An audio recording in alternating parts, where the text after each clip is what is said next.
football chatter. We'll get to a bunch of stuff today. James Peterson over there. Olivia Benyon behind the glass.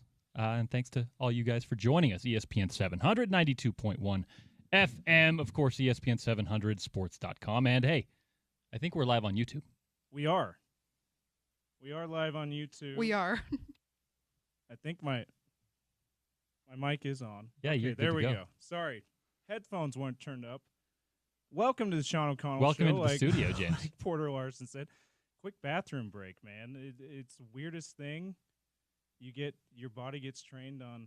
My body seems to think it's time to go to the bathroom right before showtime every time now. So You anyway, do get on a radio schedule. You really do. It's so strange. Anyway, we won't talk too much about that. Well, actually. Oh, you do want to expound a little bit. You might be like a little off your schedule though. Like with your last few weeks here. It's true. How has that gone? It's been good, man. I told the birth story on Monday, my first day back from paternity leave. It's been good. My wife, I mentioned, super independent. She's been like, "You're going back to work. I'm going to try to do the nighttime stuff myself." I went, "Is that allowed? I get to sleep a little bit." So, shout out to my wife. She's amazing. She's been handling that great. I've been doing my best to help out more in the evenings after I get home, and so thankfully not too sleep deprived because of that. But you're right. The schedule has been a little bit off. The little guy's awesome. Being a dad, like instantly, what surprised me is how instantly you feel all the cool dad things. Like I'm just so proud. I feel this need to be a great example, right? Like I have never felt before. For someone who has no, like, just to be clear, it's just like this little thing right now. Yeah. And going to blossom into this wonderful person, right. But you're already giving an example to what is currently just a kind of a little being, a little clueless being. Yes. It's beautiful. It's really surprised me how quickly that instinct has kicked in for me. And like being the boss, you sometimes have to have some unfortunate interactions at work, and I've had a few since I've been back. We won't go into those, but let's get into it. Immediately after, I'm like, oh my gosh, I do not want to get a reputation that my son has to live with. Oh, there you go. You know what I mean? Like, and he's just weeks old. It's crazy. That's kind of the funny part. I think you hear that from everyone who goes there. I'm not there. I did become an uncle last year, which is, it's not the same, but no. I do at least relate in like a very, very small fraction. The other thing about it is I'm the youngest child, so I think older siblings feel that like I need to be an example thing, especially if parents tend to push that. Yeah, on you the didn't older have that. Kids. I didn't either. So I never even felt it from that perspective, really. And I have nieces and nephews, and didn't really feel like I tried to be the best person I can, but it didn't really feel like I need to be for them. But now I'm feeling that way. So it's interesting, and it's really fun. 72 days till Utah football, Porter. You're hearing the countdown clock. Countdown is on. Shout out to our great sponsors. There's a whole laundry list of them. I'll shout out a couple here. Advanced Window Products, Budweiser, Camclad, Cortland Roofing, Outlaw Distillery, Pure Life Medical, and I don't think I got them all, but there's a couple more. We appreciate all of them. You hear them on the countdown clock. Hopefully you guys like the countdown clock as much as we do here at the station. It really does, for me, Porter, put me into this like, oh, football's almost here. It makes it move faster, I feel like. I feel like it does Maybe. too. Unless you're doing what I'm doing at the current moment. Which is watching the seconds tick down. Yes, you can. If you're into that, we have that 42 on the days, website. 6 hours, 54 minutes, and 18 seconds, James. ESPN700sports.com if you want to see down to the second. Shout out to Bryce Larsen for helping us out with that. That will make it feel longer away, but when you just check it like daily and you're like, oh, 72 days, that's not that far off, folks. That'll be here before we know it. And 2.5 months. Will be some of us, hopefully, and some of the folks will be out of the Rose Bowl, and we'll all be at Rice Cycle Stadium in no time. Got a few poll questions, and this is a new thing for me. I'm channeling my inner OC. He loves the poll questions, as everyone knows. Go ahead and vote on them at JerseyJames23. That's Jersy, James23, or they're retweeted by ESPN 700 at ESPN 700. I hope you, Porter Larsen, retweeted them as well. I'm going to go share them. Larsen_ESPN. First one, what will happen tonight in the NBA Finals? And this one's simple. One of two things, Porter. The Thunder win the championship. They're up 3-2. Or the Pacers force a Game 7. That's the first one. Vote on that. Also, 877-353-0700 text line. $10 billion is what the Lakers were sold for, Porter. But it's just for the brand. The Lakers don't own any real estate. They practice on UCLA's campus. They don't have their own practice facility like the Jazz do, for example. They don't own Crypto.com Arena, formerly Staples Center. They lease that. So Mark Walter, who we'll talk more about with Gordy Chiesa at 11:30, he bought this for $10 billion. It's just for the Lakers. That is what? Your choices are crazy, way too much money. That's the right amount. Thought it would be more money. That one is losing, by the way. Thought it would be more money, which makes sense. And then the last one, more details came out about the Rafael Devers trade for my Red Sox. And being a Red Sox fan, it's top of mind for me.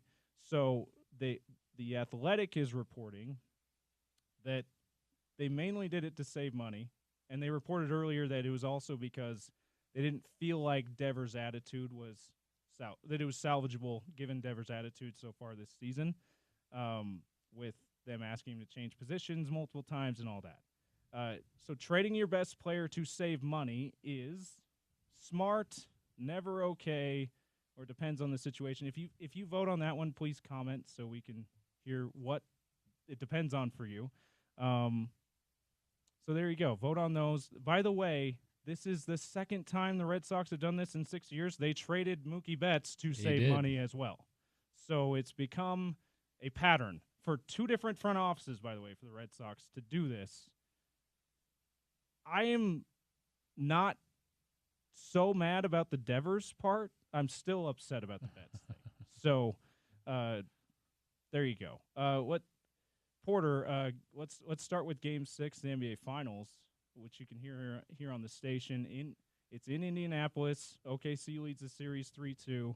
Coverage beginning at 6. Tip-off at 6:30 here on your home of the NBA Finals, ESPN 792.1 FM. What do you think's happening tonight? Yeah, I think this series kind of got away from Indiana in Game 4. I think when they had a 2-1 lead and that game was close, it felt like really, halftime, third quarter of that game, when you felt that shift towards Indiana, that was when you were going to see who was going to end up winning the series. Now, to be clear, that doesn't mean that Indiana has 0% chance of winning 2 straight games. When you make it a best of 3, really anything can happen in the NBA. Someone could get hurt and miss 2 games. Someone could, as we're seeing with Tyrese Halliburton, and that could completely change the trajectory. And that could happen for OKC as well. That could happen in the first quarter tonight. I don't know. But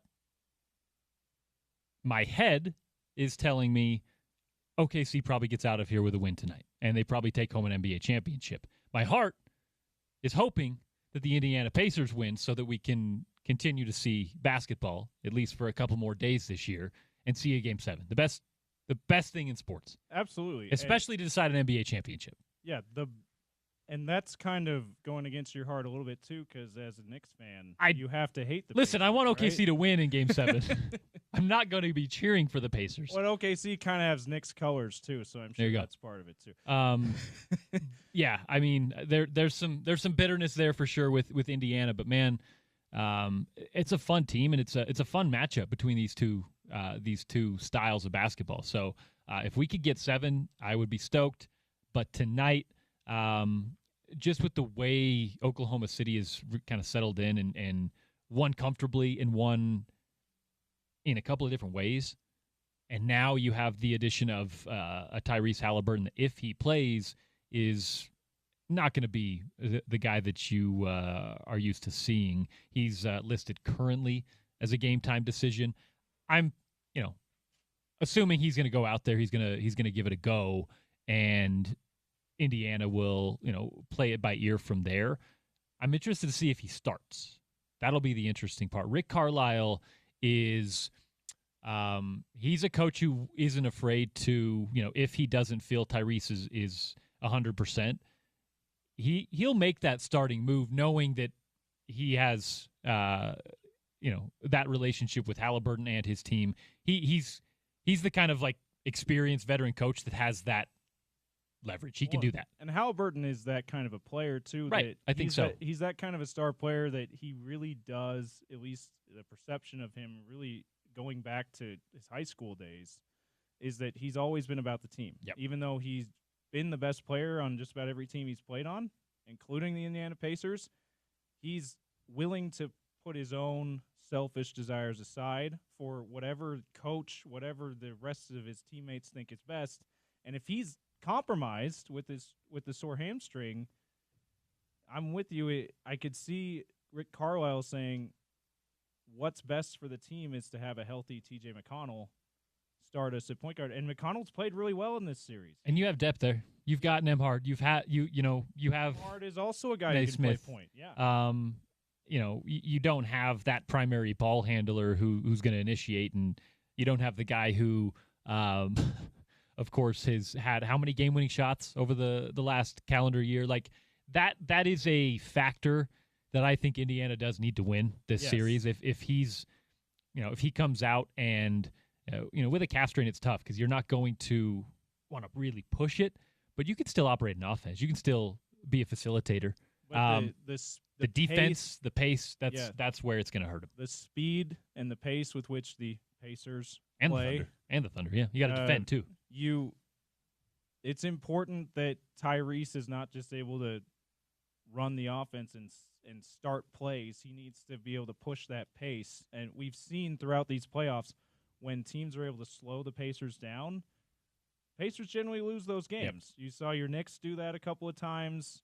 But the reason why they're still here is that they've been able to set the pace throughout these playoffs. And again, pun intended, because they are the Pacers. My goodness. And the other thing is that if he's not 100% and he's out on the floor, Oklahoma City's going to target him every time on the defensive side of the ball. It's true. Every time. It's not exactly a strength of his anyway. They do it sometimes anyway. If he's not 100%, if he can't move laterally at the pace he's used to, they're going to put him in the pick and roll. They're going to ISO him, and they're going to make Tyrese Halliburton be the most busy defender on the floor, and that may force him off the floor.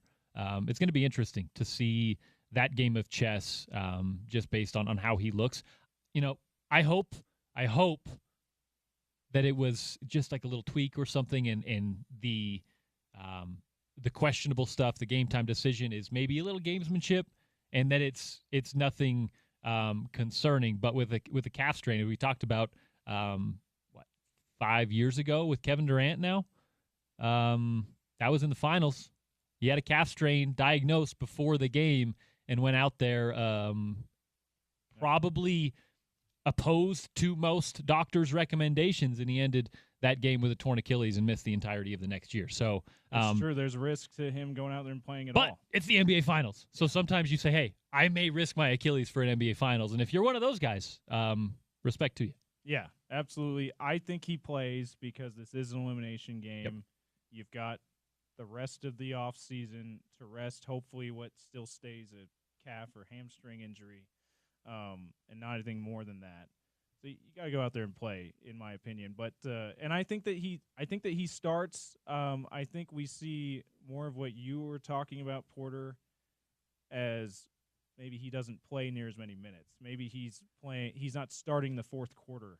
He's maybe finishing the game in the last 5-6 minutes. Mm-hmm. But TJ McConnell and Ryan Nembhard, or Andrew Nembhard, Andrew, are leading the offense for the majority of the time throughout the rest of the game. So, and I think I'm with you. I want the Pacers to win this game badly because Game 7s are awesome, and I've kind of been finding myself rooting for this Pacers team throughout the playoffs.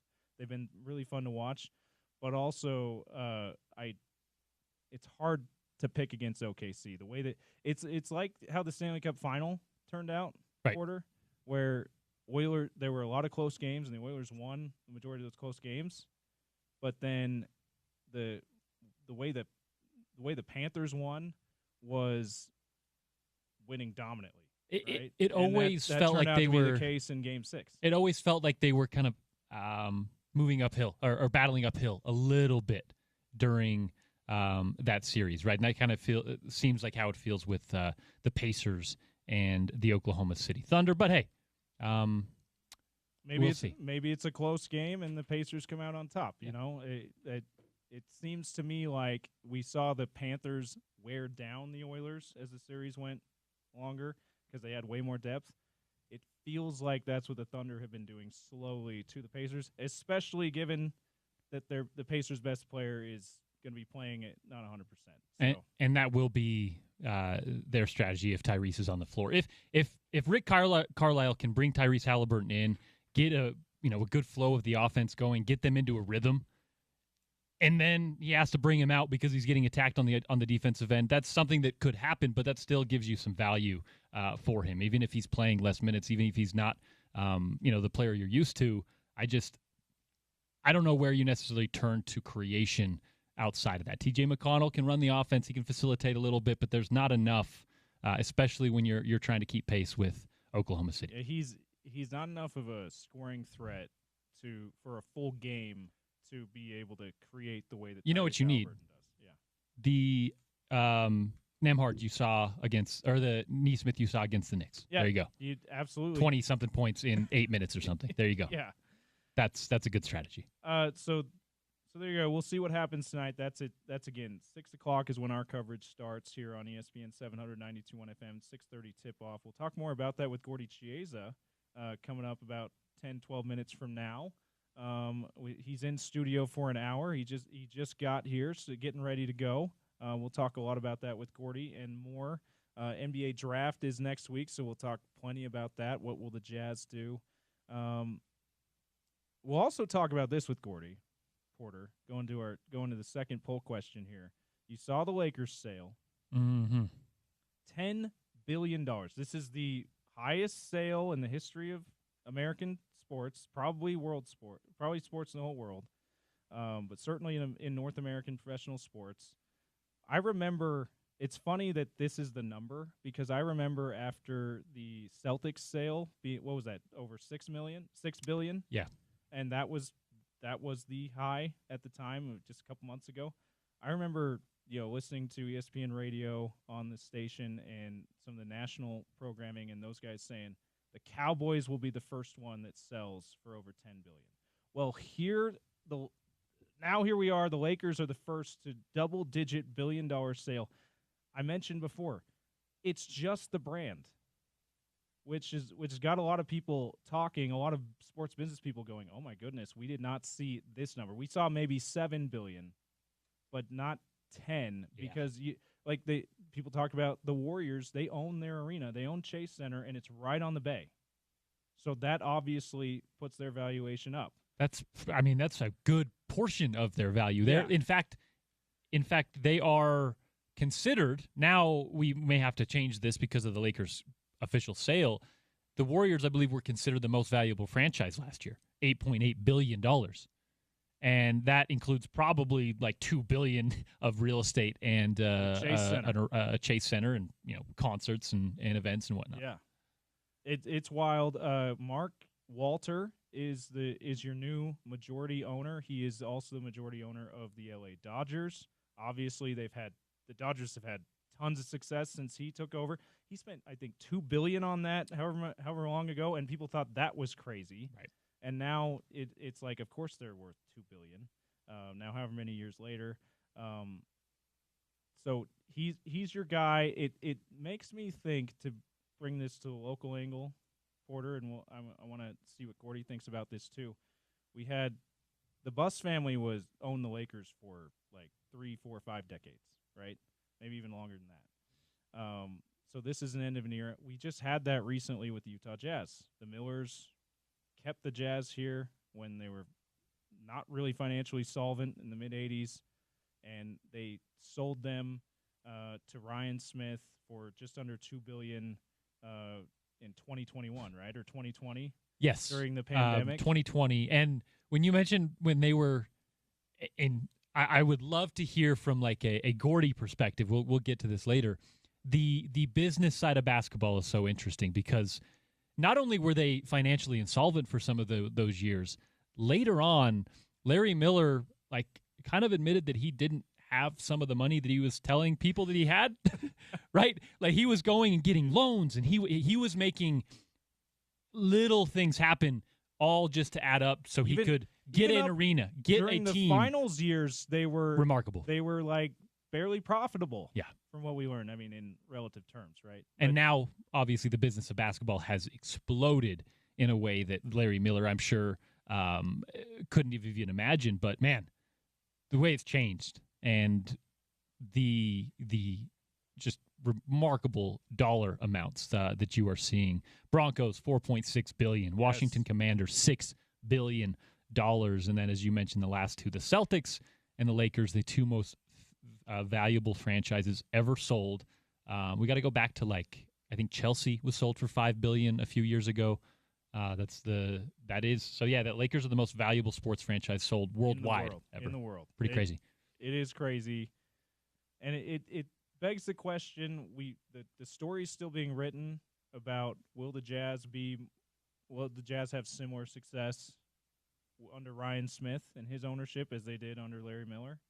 Obviously, it's very new, and obviously right now, if you would say that, you say absolutely not, right, because they haven't made the playoffs in 3 years. Baby steps. But there's still a lot of time for that, and you got to believe in Danny Ainge and Austin Ainge and their credibility that they brought to the front office. You got to believe that they're going to get this team back to contention at some point because they have that track record of doing that. But also, like, Lakers without the Buss family, you wonder, and they've had way more success than the Jazz over their history, obviously. 17 championships, just about all of them with the Busses. You had some in Minneapolis before the Busses bought them. It's hard to believe that the Lakers can have similar success, but we've seen what the Dodgers have done under Mark Walter over about a decade now. Maybe he can infuse more money into it, and we see yet another Lakers dynasty. We don't know. Well, and it's not just that he bought the Dodgers for however many billion recently, and then the Lakers in consecutive fashion. He also gave Shohei Ohtani a 10-year, $700 million contract. Investing in the roster. From what I understand, he is very inclined to do something similar with Luka Doncic, right? And also tried to keep LeBron there in a longer term fashion to finish his career there, without it being like a 1 year up in the air juggling match, right? He wants to put, I think, what is the Lakers are so valuable that they can kind of reset whenever they want to. They can go after the biggest free agents every summer. He wants to have also the ability for some stability. And, if you have the money, if you want to go into the apron, the second apron even, it seems he's willing to do that based on his history with the Dodgers, even though there's no apron there. Yeah. The money he's willing to get out. A fourth apron. Yeah. The money he's apparently willing to spend on sports, that's good for the Lakers, it appears. Yeah. So we'll see. We'll see if to bring it back to the local angle, we'll see if we can have if Ryan Smith, who's the Mark Walter to the Larry Miller family of the Utah Jazz, if he can eventually get this back to similar success that they had under the Millers. Hard to believe that a franchise that's been as successful as the Lakers under one ownership group can have similar success under the next one, but he certainly is willing to spend money, like you said. Rest of the guest list today. So we mentioned Gordy Chiesa. We also have Belle Fraser, Salt Lake Tribune. Your second time talking to her this week on the Air Porter. And we'll get her thoughts on the Panthers' back-to-back Stanley Cup titles, and the draft is also next week for the NHL, just like NBA. So we'll get the latest that she's been able to glean about what Utah Mammoth will do with that draft pick and more. Coming up at 1 o'clock. But next is Gordy Chiesa. Be sure to vote on our poll questions. That one we just talked about.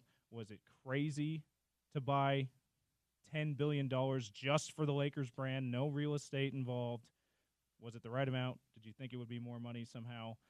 Is trading your best player to save money smart? Never okay, or does it depend on the situation? And then what's going to happen tonight in the NBA Finals? Thunder win the championship. Pacers force a Game 7. That's at ESPN 700. Probably the quickest way to find those polls and vote on them. And then we're excited to talk with Gordy Chiesa coming up next. We got Utah Jazz talk, draft again next week. Talked to him a lot about this Lakers sale and NBA Finals coming up tonight. He's also giving us a draft profile. He's picking a player and doing a Gordy Chiesa draft profile on that. So I'm excited to see who he's going to highlight for us today. If you cannot listen to us live, there's so many ways to listen. Obviously live, 700 AM, 92.1 FM. We have so many streams. Listen live tab on ESPN700sports.com. Download the ESPN 700 app. Tell your smart speaker to play ESPN 700. We're also live on YouTube at ESPN 700 Sports Utah. On YouTube, you can see the great Gordy Chiesa next live in studio on that YouTube channel as well. That's next on the Sean O'Connell Show, ESPN 700, 92.1 FM.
105-97 OKC, 6:20 left. Nimhart at the top, drives the free throw line, pass to the corner, turnover. Shea Gilgeous-Alexander on the run out, layup is good. 2 more points and 1 for Shea Gilgeous-Alexander off the turnover. Thunder by 10. We are wearing that highlight out because there's so many days in between these games. Porter and Gordy in studio with us. Gordy Chiesa. That's an SGA layup and 1 after a turnover in Game 5 Monday night, courtesy of ESPN Radio. Mark Kestisher on the call. You hear him again tonight. OKC up 3-2 over the Pacers. 6 o'clock is when our pregame coverage will start here on the station via ESPN Radio, 6:30 tip. Here on Utah's number 1 sports talk, ESPN 792.1 FM, your home of the NBA and the NBA Finals. As I said, the great Gordy Chiesa in studio. We're live on YouTube. You want to get a look at Gordy and all of his papers and all of his extensive research that he brings to every one of these segments. Gordy, welcome in. Thank you so much for joining us. Thanks, guys. Good to see you again. Porter. My dog. Porter, it's good to see you also. We don't travel in the same circles, which is good for you. I know. Trust me. I hear to steer clear of Gordy Chiesa's circles. You get a little wild, Gordy? Well said. Those are guys who know where some fellas who sleep with the fishes go. You know? Oh, absolutely. You're talking East Coast, exactly. And speaking of where the fishes are, there should be an interesting game tonight, guys, with the Pacers, who are overachieving, versus the ultra-talented and maybe juggler, tonight, Thunder. However, my instincts tell me, James and Porter, that the Pacers somehow are going to win this game and create a Game 7, which will be the first time since 2016 when the Cavaliers beat the Warriors in San Fran to win the championship. Doesn't it feel like the way the Pacers have played this postseason, the way some of these series have gone, they have to win this one, even with a Tyrese Halliburton. We down, both just right? said we think OKC is going to win, I but know, that's still but in the back of my mind too. That it just they have to find a way. And as a Knicks fan, like I can't get it out of the back of my head. They might be down 9 tonight, in 3 minutes left in the game, and I'm going to be still watching because I feel like there's something there, and I know that's not real. That's not a real thing that exists in sports. It's kind of like how we talk about momentum or all of these things you can't measure. The Pacers have something there, and yes, it's composure. It's it's players who I guess don't shrink in the moment, right? That's part of composure. Rick Carlisle's been there before. He's won a title, but it just feels like there's something else, a little bit of magic, if you will. I don't know. Yeah, very much. They're connected, absolutely, and that's why they're there. And Porter's alluding to the Knickerbockers, who are a really good team. The Pacers beat them 4-2, and now they're in their finals for the first time since 2000, which is now 25 years ago. Here's some quick stats without being a geek about it, but this is the reason why they're up 3-2 to Thunder, and the Pacers are trying to bite, fight, and claw to create a Game 7. Tell us why, Gordy. We're ready Total turnovers. The Pacers have 89 and the Thunder 60. Uh-huh. So it's negative 29 That's big. For huge, which means very simply for the Pacers that they gave up 29 times extra possessions to try to score. Steals. Yes, Porter and Thunder. Thievery is legal in America. Yes, it is. Mm-hmm. All right? So the Pacers have 43 steals, the Thunder 57, which comes to the Thunder 11.4 steals per game versus the Pacers 8.6. Blocks. Ironically, the Pacers lead in blocks, 31-29. Here we go. 3-point shots made in this series. Pacers 63, Thunder only 52. However, the Thunder, they made them at the right time, meaning what? Jalen Williams last game and Lou Dort. They're getting a lot of. I'm sure you're getting to the free throw stat in a second, but they're getting a lot of the old-fashioned 3-point plays too that make up for the difference in 3-pointers made. I'm sure. Well said, absolutely. So again, most teams, and I say this so sadly, is that they play direct opposite regular season. They do it in the postseason. In the postseason, the shot of choice, especially in the fourth quarter, is the mid-range game. Tell Shea that. That's his game. Tell Pascal Siakam that. Tell Halliburton before he got hurt. That's their game. In the regular season, it's the rainbow threes from the corner. So in playoff basketball, it's the opposite. So the three with the foul shots made. So here we go. 3 throws made. Pacers 102, the Thunder 133. Ooh. So 31 more points from the foul line in a five series game. And here we go percentage wise. Last one, James. Yeah. Let's do that. Percentage wise. Pacers 77.3 from the foul line. Thunder 84.7. I wonder what you think as we talk about the free throw disparity. Where do you land on Shai Gilgeous-Alexander? The kind of swear word on the internet now is calling someone a foul merchant, a guy who is really good at selling calls to get to the free throw line. Where do you land on, are the refs officiating him accurately, or is he just doing a good job of acting and getting to the line? You left out one component. Oh, by the way, he has talent. Yeah, absolutely. So what happens is that he drives it against good defense. Usually speaking, most teams switch 1 through 4. All right, so now suddenly this guy's got a live dribble, and he knows what he's doing. Is that he's very crafty. So he makes that inside-outside hand change or the double crossover and gets his lead shoulder by the defender and generates the contact. So I say that it's really a clever move by him, and this is why he's the MVP of the league. And this is why he's going to be MVP, especially if they win of the playoffs. So the referees are not giving him the call. I go a different viewpoint where he's creating it. Well, he's absolutely creating contact. He's really good at not only creating contact, but getting you in a position where you're on his back hip. You're in a compromised position where you now have to reach. You have to try to get your opposite shoulder across. It forces you to foul. But it's much more to me about his ability to get to a spot, his ability to move, his ability to move quickly than it is about like grifting, foul grifting. I see more foul grifting from James Harden, right, where he's kind of ripping through you and pulling the ball out in front of you. Stops playing in the middle of a play because he thinks he's going to get hit. Or that kind of James stuff. Harden will be the one grabbing someone's elbow while he's driving and trying to make it look like that. That to me is more so. Now, there are levels to it where some players use it to their advantage more than others. Some officials officiate it differently, right? And I think in the postseason, I've been pretty pleased with the amount the officials have let go, while also not allowing players to just basically play football in the middle of the lane.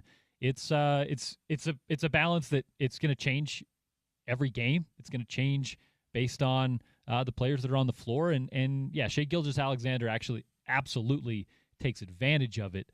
And it's got to be it's frustrating if you're playing against him, of course. It seems like fans are super frustrated with it too, Gordy. To me, it's like the way he gets to the line, like you said, Porter, it's not as frustrating as when we saw James Harden doing that in his prime. He still does that to a certain extent now. Still a lot of free throws. It's slower. Yeah. I get it. It's not as fun to watch as dunks and alley-oops. But how much should fans be really upset about this, Gordy, about the amount of times he gets to the line? They shouldn't be at all. Zero. None. Absolutely zero. Did I say zero? I agree. Zero. I agree. All right, so which means that in the playoffs is that this is a man's game. This is when you have to have talent. And so this guy is a dynamo. He creates these we call it a shoulder game. So the question is at the point of attack, can you get your lead shoulder by against good defense? And the answer is he does. So in this series, he's taken 50 foul shots and he's made 46 for 92% from the foul line. And then his trusted sidekick, Jalen Williams, has taken 47 foul shots and made 39 for 83%. So a lot of the frustration that the fans allegedly are saying, or social media, is it's a dual edge because of Shai, but also because of Jalen Williams. That's basketball. And so instead of relying on only that jump shot, which is very finesse player, these guys are driving the ball to the basket and they're creating foul shots for themselves and for their teammates. Remember, when you're a lead player in the NBA, some of your lesser talented teammates, they need your help. So when a team gets to the bonus early, and I'm not really an offensive player myself, thank you for being on my team, because suddenly I'm a rebounder. Guy goes up my back, and now I get to the foul line based on my teammates and my floor mates' brilliance. I get to the foul line, even though I'm not really an offensive-minded player. I just described right there Hartenstein.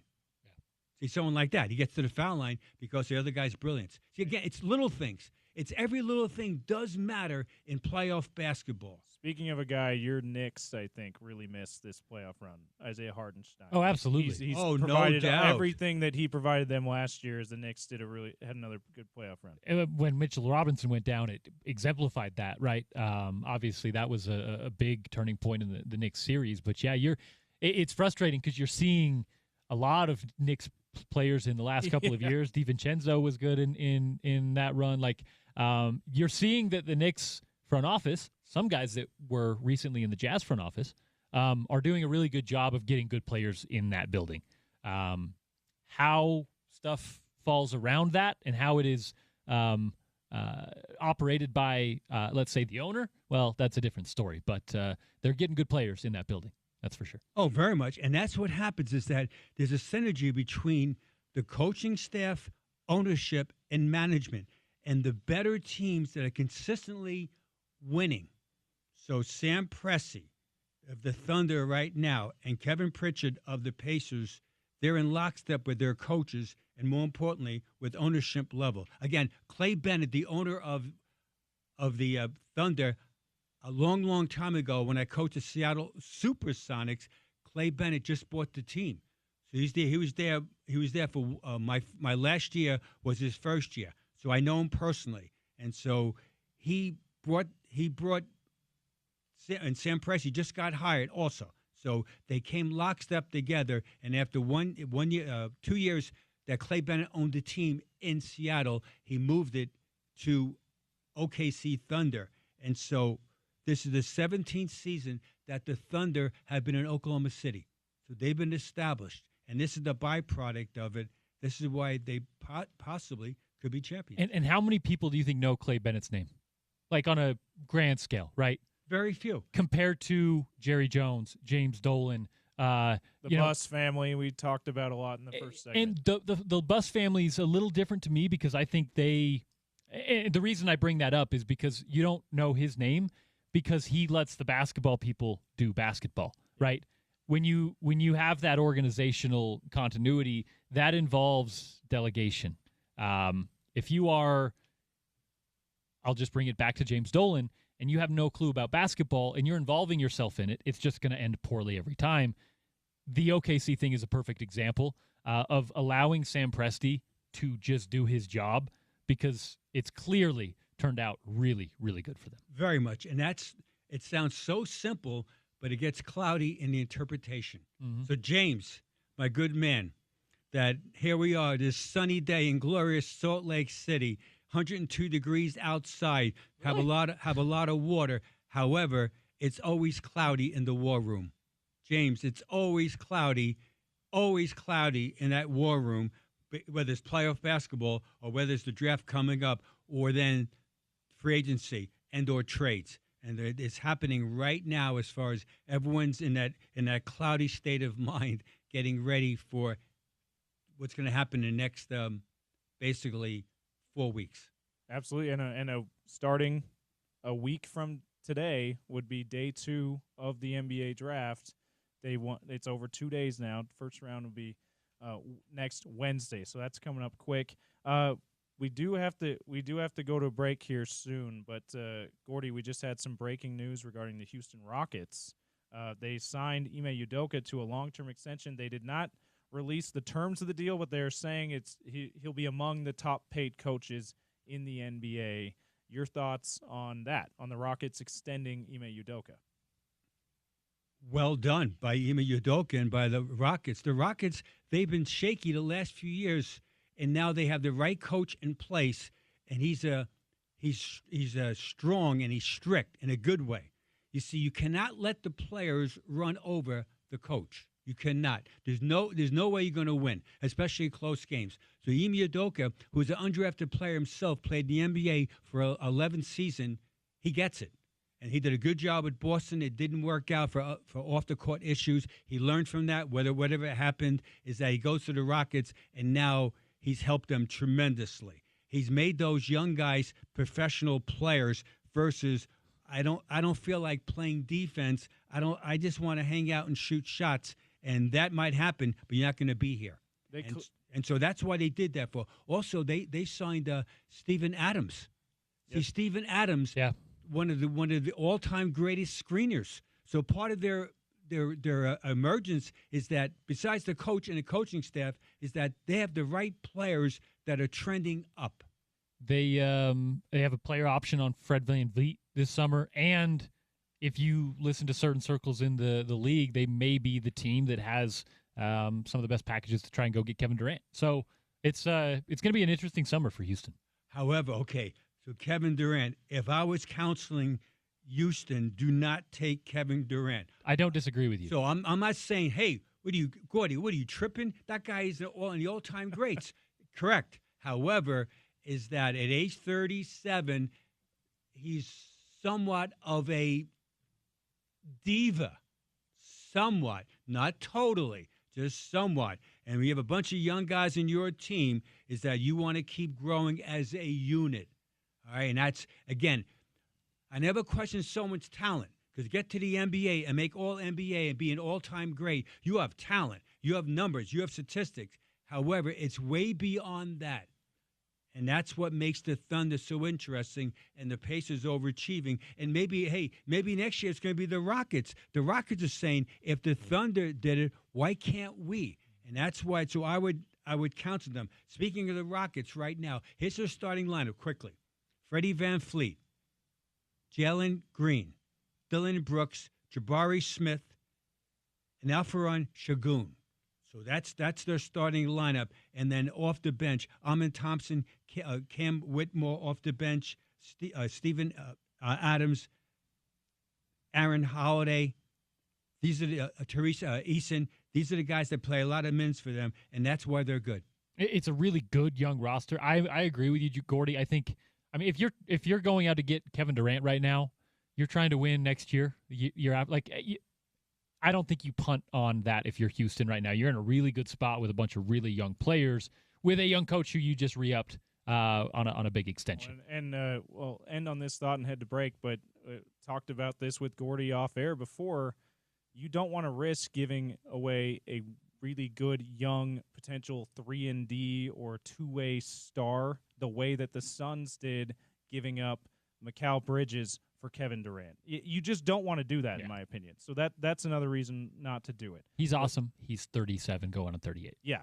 Going to a break here. More with Gordy, including a Karl Malone, Dennis Rodman NBA Finals, 1998 NBA Finals conspiracy that started to gain steam nationally. If you listen to things like Pablo Torre Finds Out, great podcast, by the way. They went into depth on this. I want to get Gordy's thoughts because he was there for it. I kind of think he's going to say no, there's no conspiracy here, but I still want to see what Gordy thinks about this fun topic. Also, we still got to touch on the Lakers sale with Gordy, get his thoughts on that. That and more next on the Sean O'Connell Show. James Peterson, Porter Larsen filling in, Gordy Chiesa in studio for another about half hour, 40 minutes here on Utah's #1 sports talk, ESPN 700, 92.1 FM.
James Peterson, Porter Larsen sitting in for OC. He's calling fights this week. We'll talk with him tomorrow. Check in on what's going on with the PFL, air some grievances. That'll be me and Brian Brown sitting in for him tomorrow. Right now, we got Gordy Chiesa still in studio with us for another half hour, 40 minutes or so here. Gordy, it's time for me to ask you this question that I've been very cryptic about with you. I love it, cryptic. So, I love that line. Karl Malone and Dennis Rodman, you remember, you were there for those two finals runs with the Jazz. They went at it, especially that 98 finals. Do you remember that they also did a wrestling event like a month later? You remember Yes, that? absolutely. WCW wrestling, Correct. the Diamond Dallas Page with Karl Malone, Hulk Hogan, and Dennis Rodman. Correct. Huge event for them. So are you aware of this? It's starting to be talked about a lot more. There are people who believe that, especially after the Jazz went down 3-1, after you guys lost game 4, you're down 3-1, that Karl Malone and Dennis Rodman stopped really, and Karl Malone in particular, stopped playing to win and they started focusing more on promoting that event. What do you say to that, Gordy Chiesa? Bizarre? Are you kidding me? The answer is absolutely unequivocally no. I knew you were going to say that. That is delusionary. That is social media. Yeah. There is no way. There is absolutely no way. So let me just tell you, I know it's not going to change your mind, but just for our listeners' sake, some of the evidence that, quote unquote evidence that some of these people that have brought up are that they. So there's still a number of people, myself included, that thought that Malone and Rodman did not like each other.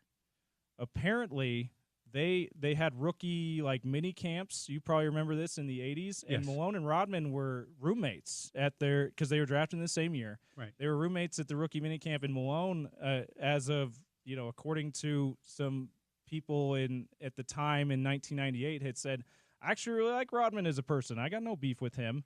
But then we saw them get locked up and wrestle, for lack of a better term, especially in that 98 finals. And the other thing that's been brought as evidence, air quotes, is that lock-up wrestling type stuff on the basketball court didn't really start happening until after Game 4 when it looked like, to a lot of people, the series was probably over. So that's some of the evidence, Gordy. I know it's not going to change your mind, but I had to ask you about it. Let's add to that. Oh, by the way, in Game 5, Karl Malone scored 39 points, 9 rebounds, 5 assists in 43 minutes. All-time great game by him. Yeah. Then Jazz won 83-81. And in Game 6, when Michael Jordan in Game 6, let's not forget, he made the dagger, which is commendable, to say the least. He missed 20 shots in that game. Michael goes 15 for 35, misses 20 shots. He scores 45 points with 1 assist.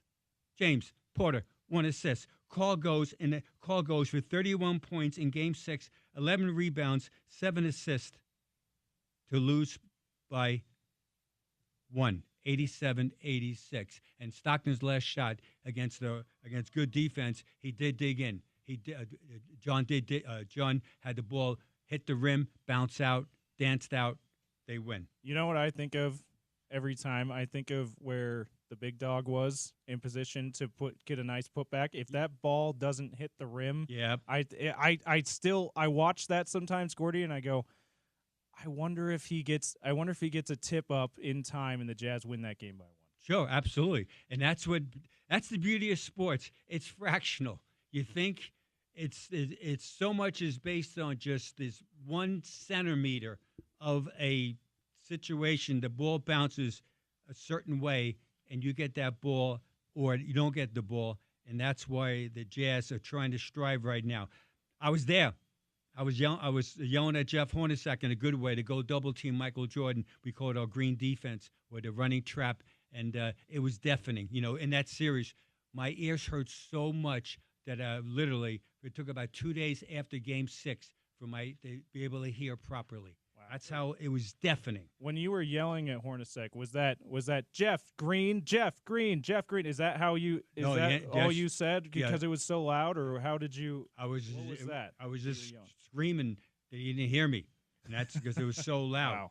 And for the young listeners out there, I know on ESPN Radio 700, a lot of you guys and gals weren't even born yet. Unfortunately, I was born, and these guys next to me, they were young people at that time. In Game 6, with Michael Jordan's iconic game where he won the game, is that it was the most watched televised game in the history of basketball, and it still is. So in that Game 6, June 14th, 1998, 35.8 million people watched that game. It's the highest rated game ever in professional basketball. In the 1998 NBA Finals, the series, 29.4 million people watched the series. And in Game 6, 72 million people watched at least some of that Game 6 in and out of the game. So that's the power of Michael Jordan. That's the brilliance of the Utah Jazz. And as we go forward, that's what the Jazz are trying to attempt to do someday. They get back into the playoffs and go deep in the playoffs. It's hard. Winning is so hard. People think it's so easy that, what the Pacers are doing right now, this is hard. And what the Thunder are doing, this is hard. And so people say, well, we'll be good, 3 years from now. Says who? Then you're assuming then, James and Porter, that the other competition you play against, they're going to stay the same and let you be good. Really? What business is that they let you be good at something? Well, there's no business there, Gordy. But I wanted to go back to, James, your little conspiracy. I love you guys. You guys. Well, I'm on your team, Gordy. Just to be clear, we're all in agreement. I do believe they, once they have a wrestling match signed, I'm sure they're gonna be throwing some shoulders and they're gonna be joking around together. But as you mentioned, these are two guys that knew each other well and competed for years and years. I looked up their payouts.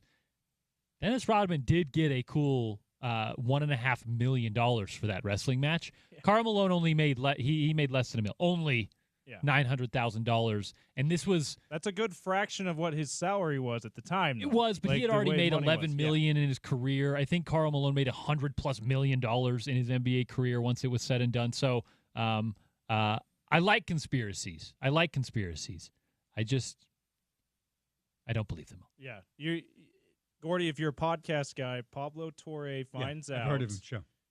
Check that out. Look for the Malone Rodman wrestling thing. You can swear under your breath as you're listening to it. I remember watching it on TV. I actually watched it. I remember watching it with my at that time my kids are under like 10 years old at the time. Yeah. I think for a second. And I remember I heard it ended up not being a great event. No. As far as wrestling events go. Also, I'm a big wrestling fan. I actually, definitely. I know all the names and stuff. Yeah. Oh, definitely. Yeah. And hey, of course you're going to use the NBA Finals to promote the contract they signed. Probably required them to do a bunch of that stuff as much as they could. Correct. But at the expense of winning, no. Yeah, no way. Sorry, Pablo. Yeah, no. And they interviewed Bob Costas, who was on the call for those games. And yes, he was. He said to the same effect. Yes, I think that they at times probably went, maybe we can get locked up here, but they weren't. That was not a priority above winning the games, which I think is a no-brainer.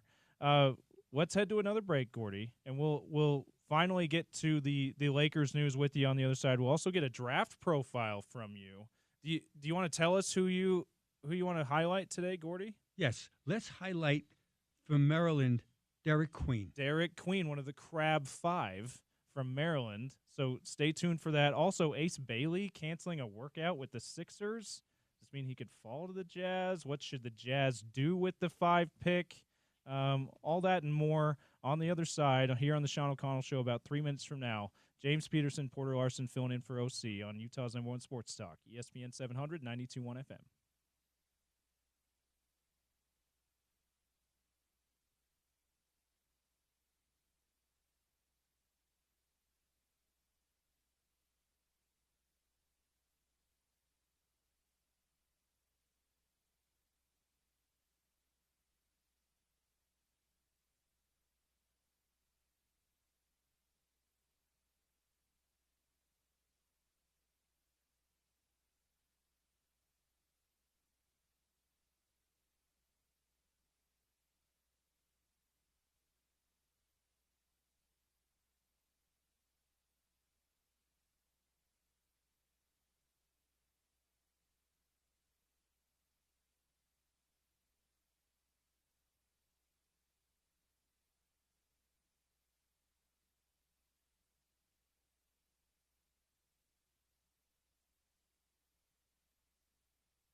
Hour 2 of the Sean O'Connell Show. I'm not Sean O'Connell. That guy isn't either. That's Porter Larsen. I'm James Peterson. Where's OC? I'm usually behind the glass. OC calling fights for the PFL. We'll get into more of that with him tomorrow. It'll be me and Brian Brown sitting in for him, and we'll air some grievances with him like we do every Friday, and we'll give him a chance to promote the PFL fights he's calling. Happy to be sitting in for him here. If you can't listen to us live, 700 AM, 92.1 FM, of course, you can head to ESPN700sports.com, click that Listen Live tab, listen to the stream there. You can download the ESPN 700 app, which, by the way, have you seen the update to it, Porter? You can watch our YouTube videos from the app. There now. you go. So shout out to Bryce Larsen and the folks at Futuri for helping us out with that update. So download that. It's bigger and better than ever. You can also tell your smart speaker to play ESPN 700, getting some chores done around the house. Tune into the smart speaker there.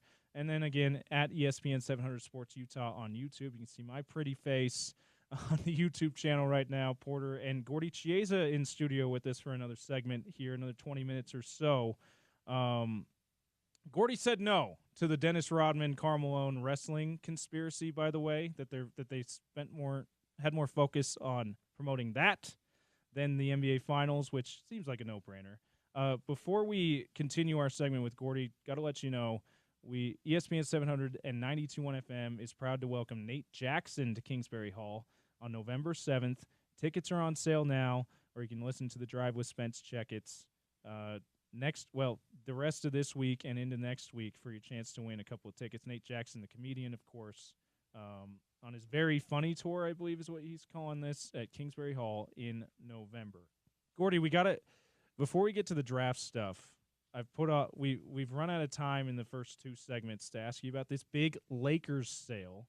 Tell us about what you know about the Buss family first, and then your thoughts on $10 billion, not even to acquire the entire stake of the Lakers. This is just 85% of the Lakers from Jeannie Buss and the Buss family, who've owned it, 5-6 decades? Yeah, 5 decades. And so they bought it from Jack Cook, who also owned the Lakers and used to own the Redskins, too, so back in the 70s. And so the Buss family, the Lakers are a proud franchise. They're second all-time next to the Celtics for most championships. The Lakers have won 16. The Celtics have won 17. And so Mark Walter, who also owns the Dodgers, he's committed. And so the Buss family did a tremendous job. Now, Jeannie Buss will still continue to be the governor representing the Lakers at all the meetings. Right. Very interesting I thought that was, yeah. Because you'd think that you spend $10 billion, you'd want to be the one that has the say at the league meetings, but apparently Mark Walter's okay with Jeannie Buss retaining that role. Because she understands the NBA, to say the least, how this works. And so that $10 billion, the Celtics was sold for $6.1 billion recently, and the Dallas Mavericks was sold late in 2023 for $3.5 billion. And so I know Porter mentioned before that he's a Knicks fan, and there's many transplanted New Yorkers living in this area.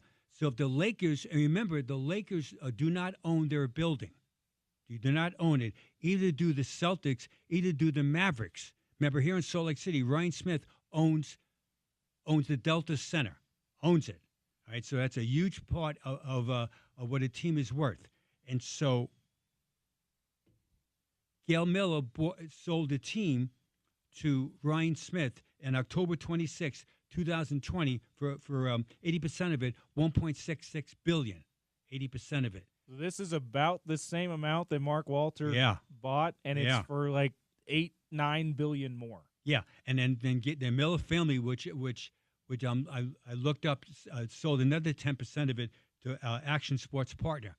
All right, so the biggest franchise in the history of basketball, as far as we're worth, will be the New York Knicks. Because remember, the Knicks, besides being in Midtown Manhattan, the Knickerbocker organization, they own the Garden. That's the first thing. They own the Rangers. They own Radio City. They own the Rockettes. See, the Rockettes. And their parent company was 1,000 years ago, back in the 1960s and 70s. Hard to believe. It's called Cablevision. So Charles Dolan Sr., the father, son now is James Dolan. The father, their company was the first company in the country to have the technology that put in every hotel room in the country. You want to see a thing? What's it called? A movie in the hotel room. What's that called? It cost like $6.99 for the movie. They had the market share of it. Wow. That was the original Cablevision. Yeah, Cablevision. The original. So James, you go back in 1970. Pick a year. 1973. You go to L.A. You want to watch you're in a Marriott by LAX. I feel like watching an action movie. Okay. I feel like watching. 1976. Let's watch Rocky. So suddenly you punch in. That's the company, the technology. Wow. So years later, they buy the whole everything, and so the Knickerbockers will be. If the Lakers are worth $10 billion, and rightfully so, the Knicks would be worth, I don't want to exaggerate here. I'm pausing for I'm trying to, my math here. 15. Oh, keep going. Maybe even 20. No, keep going. 30. Well, and keep in mind crazy? the Lakers' sale, as you said, was without the stadium. Yeah. It was 85% rather than just the name, the LA Lakers. Yeah, no, absolutely. So it just shows you that this is how it's changed. These used to be millionaires, now it's billionaires. And it's good. I think it's great because these people take it very serious, their franchise. Remember, when you own a professional team, you're part of you're a focal point of the community. And then most of the owners, and I'm sure in Utah definitely right, the Smith family is that they take this very seriously. That they're a huge part of the community. That's why they give back. The Miller family did that also, to say the least. They give back to the community as far as what? Charitable donations. They try to help people have a better life. I mean, again, it sounds so trivial, but it's important. Because it's absolutely important to help people have a better life. Some people, unfortunately, they need help. Okay. People that are ultra wealthy and have foundations, they're trying to help these people. That's called living. Absolutely. And let's transition from there to the Jazz. What do they do with the number 5 pick? What kind of trade might they make to move up, move back, whatever? Before we do that, Gordy, you came in here. Of course, you always come in with a list. Today you've got 2 lists. We want to get to your first one. Would you say impact Jazz players in the history of the franchise? Yes, impact drafted players. Yeah, impact. That's right. Impact Jazz players that the Jazz actually drafted. Okay, I cut it off at 12. Okay, number 12, Thurl Bailey, 1983, 7th pick, impact the Jazz winning. Number 11, Brian Russell, 1999. Yikes, I'm dating myself. At number 45. Number 10, Andrei Karolinko at 24 became an All-Star, and Jazz drafted him 18 years old from Mother Russia in 1999. Number 9, one of the Jazz most underrated players. I love this guy. I never coached him, but I always respected him. Paul Millsap, pick number 47, 2006. Number 8, came an All-Star one time. Gordon Hayward, pick number 9 in 2010. Number 7, 4th-round draft pick at number 72 in 1982. Mark Eaton became an All-Star and 2-time Defensive Player of the Year. Number 6, nickname was Dr. Duncanstein, 1980, long time ago. The 2nd pick of the draft, Darrell Griffith. Number 5, D. Will. Darren Williams, pick number 3 in 2005, became a multi-year All-Star. Number 4, Rudy Gobert, pick number 27. Think about it, 27. Became an All-Star with the Jazz. Now he's 4-time Defensive Player of the Year years later, back in 2013. Number 3, All-Pro for Cleveland Cavaliers right now. He was the 13th pick of the draft. He was a tremendous player. He played for the Jazz for 5 years. He was drafted 13, I mentioned, in 2017. Number 2, Karl Malone, pick number 13, Hall of Famer in 1985. And number 1, John Stockton at number 16, Hall of Famer in 1984. Quickly, I want to add on this list, hopefully, my instincts tell me the next year or 2 will be Walker Kessler, because he's rising. That guy is good. I know his offense is still a little bit struggling, but his defense is good. He's entering his 4th year. The Jazz drafted him the Jazz drafted / traded for him at number 22 in the 2022 draft. My instincts tell me that he will join this list someday. Yeah, Impactful. Absolutely. I don't think you're wrong about that. Hopefully he realizes that potential while he's still in a Jazz uniform, Porter. That's true. Speaking of the Los Angeles Lakers, back to that, that's a team that he's incredibly interested in making a move for one Walker Kessler. Okay, I'm going to go the opposite direction. I'm going to say that the Jazz, Walker Kessler will be a part of the Jazz for a long time. Okay. The counterpunch to that will be, if I'm the Lakers, I'm trying to get Brook Lopez. He's a free agent. Yeah, that's a good point. Yeah, I actually like that. Yeah, Brook Lopez. Former Laker himself. He spent a year there already. Yeah, and also, again, age 30, again, it's a stopgap. So we're just talking 2 years. So in the marketplace for Brook Lopez for 2 years, age 37, I want to be there. Hey, we love you, dog. We want you to join our team to be a big shooting guy, space the floor. Mid-level exception this year is $14.1 million. I would give him 15 and 15, and then hey, we love you. And let's see how it rolls right now. I actually think that's a really good idea for the Lakers. And it would be. That shooting, the rim protection around LeBron, it's absolutely kind of a good fit. Right. And Luka Doncic.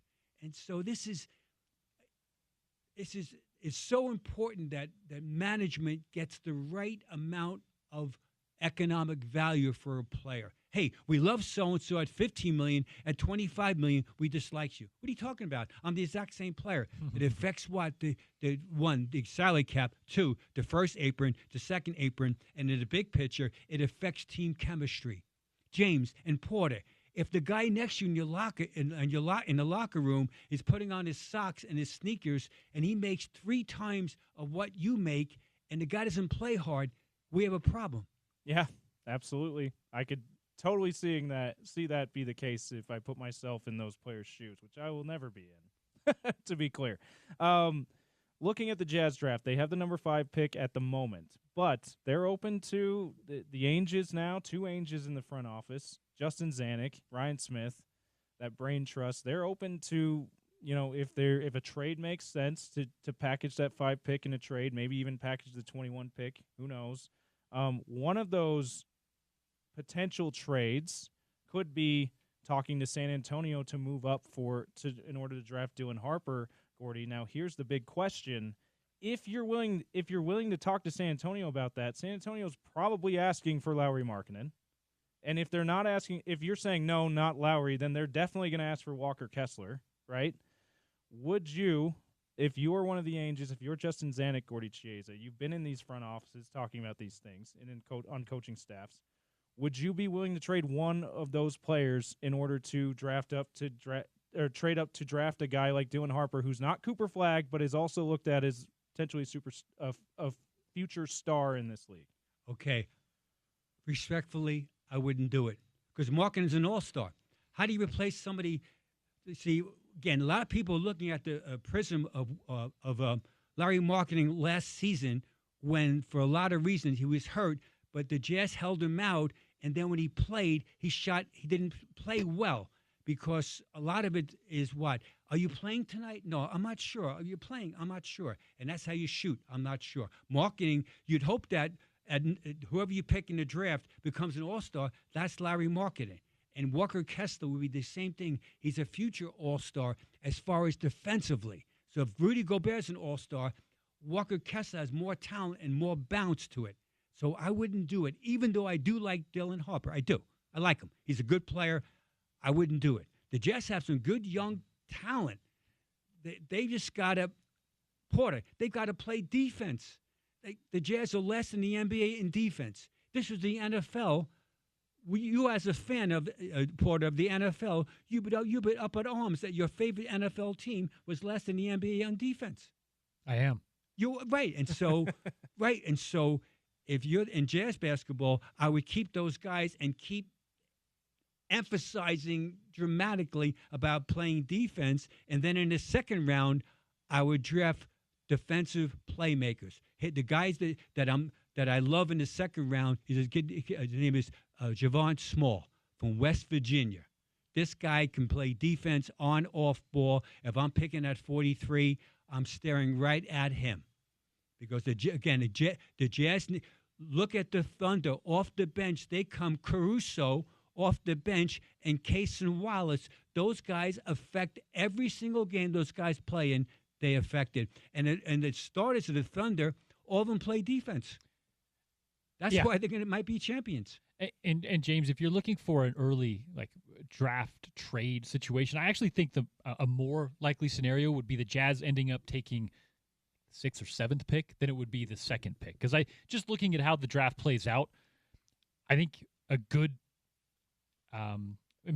just if we're making up scenarios, Ace Bailey available at 5, the Jazz sit there, they're at 5.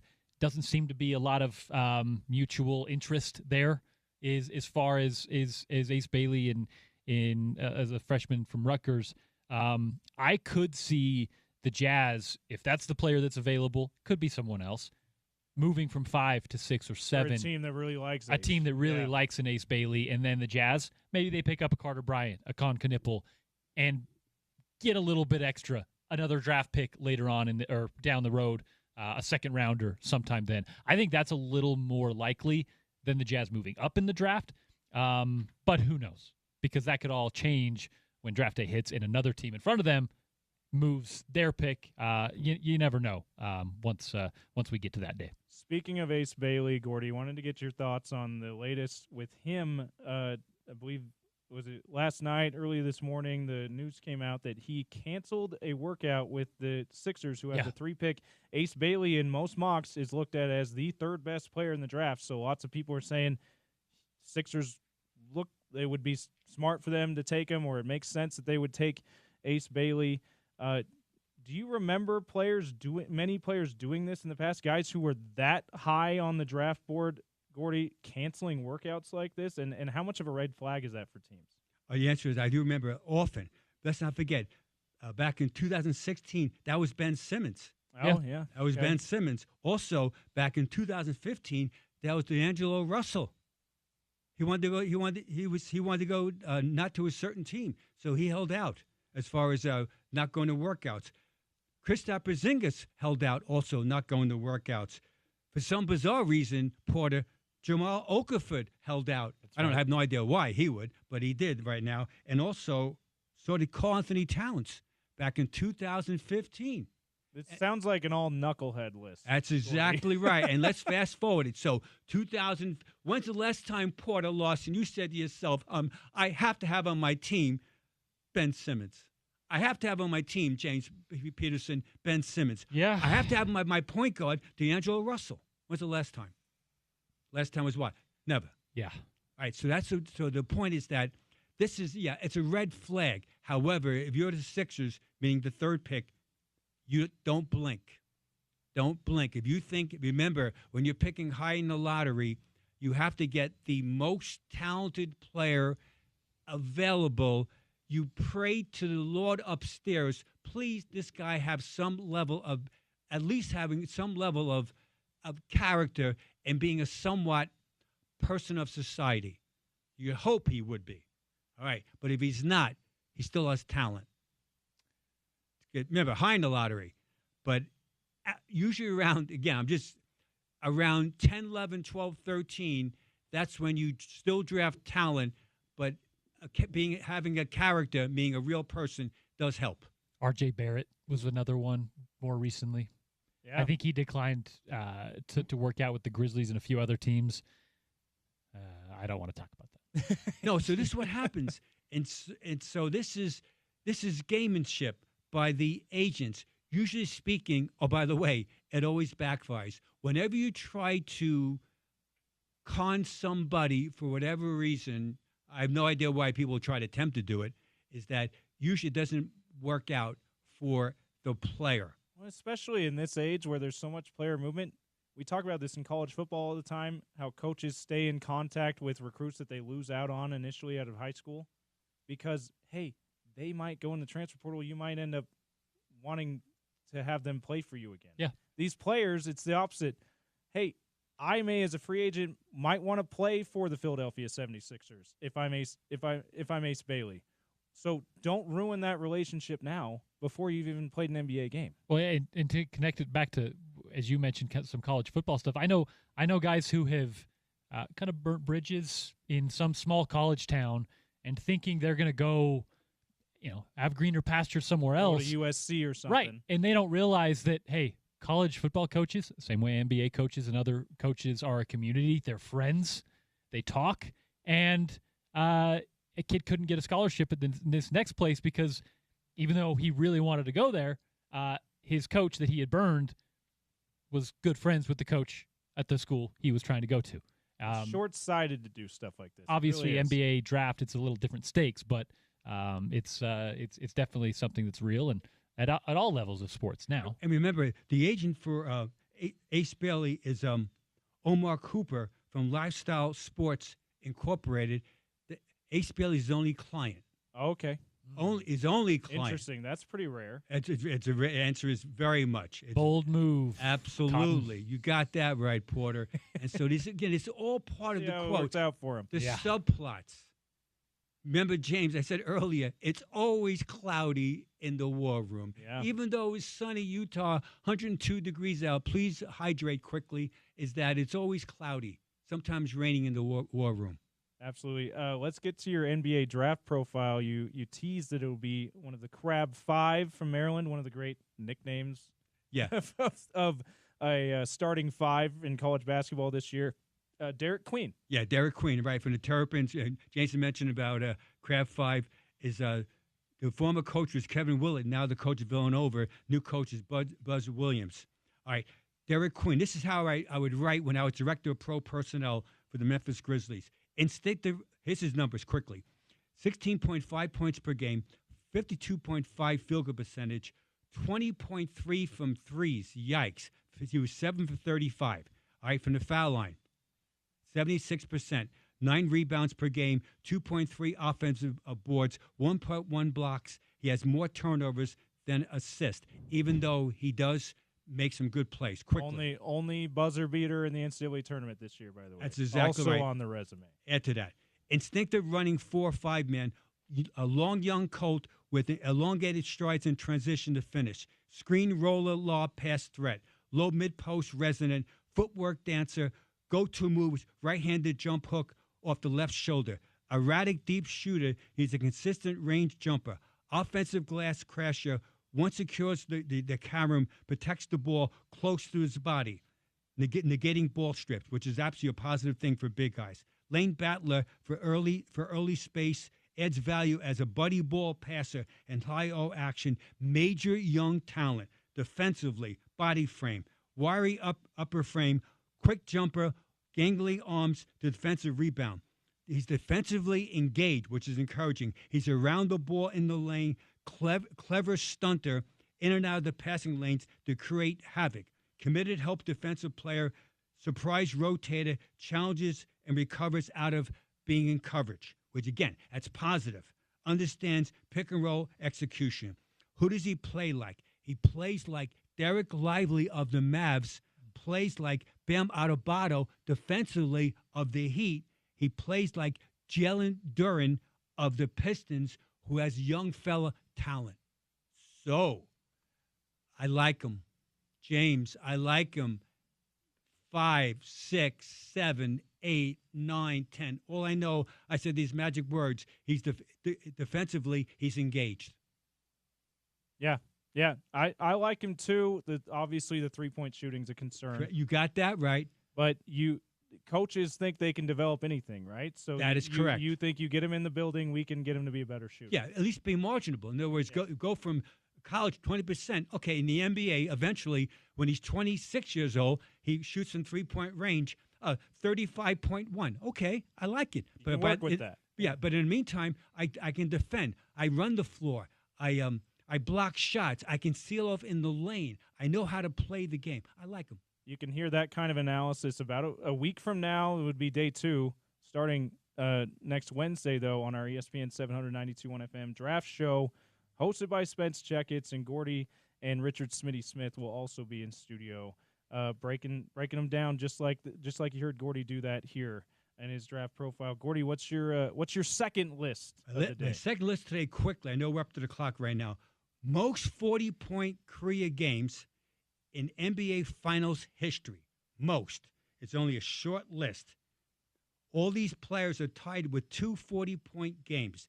They are, I love these names, George Mikan, Bob Pettit, John Havlicek, Dwayne Wade, Kyrie Irving, Devin Booker, and Steph Curry. With four. Elgin Baylor with four.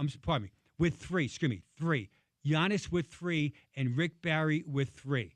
With four, Elgin Baylor, 40-point games in the finals. With five, Shaquille O'Neal. With six, Michael Jordan, 40-point games. Second most all-time, LeBron James with 8 40-point games. And the number one player with the most ever 40-point games in NBA Finals history is Jerry West. He did it 10 times.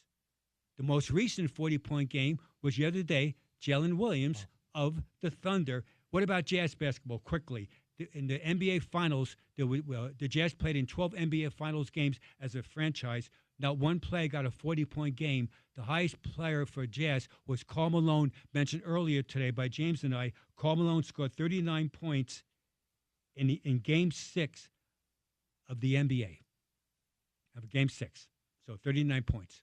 My favorite part about this list is going and seeing, like, the scoring is one thing, Gordy, but look at it. This is during their 40-point games, right? LeBron James, yeah, he also had 8 assists and 12 rebounds per game in those. Shaquille O'Neal, 17 rebounds per game in his 40-point appearances. Jerry West, in his 40-point games, 10 of them, he averaged 43 points per game, 7 rebounds, and 6 assists. It's remarkable. There's all-around games, not just scores. Yeah. And that's why they're in the finals.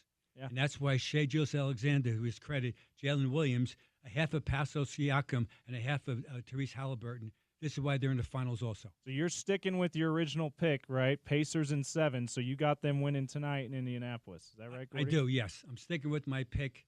I also admire you guys, how you guys are definitely fence jumpers. Oh, yeah. I especially Porter Larsen, my good friend here.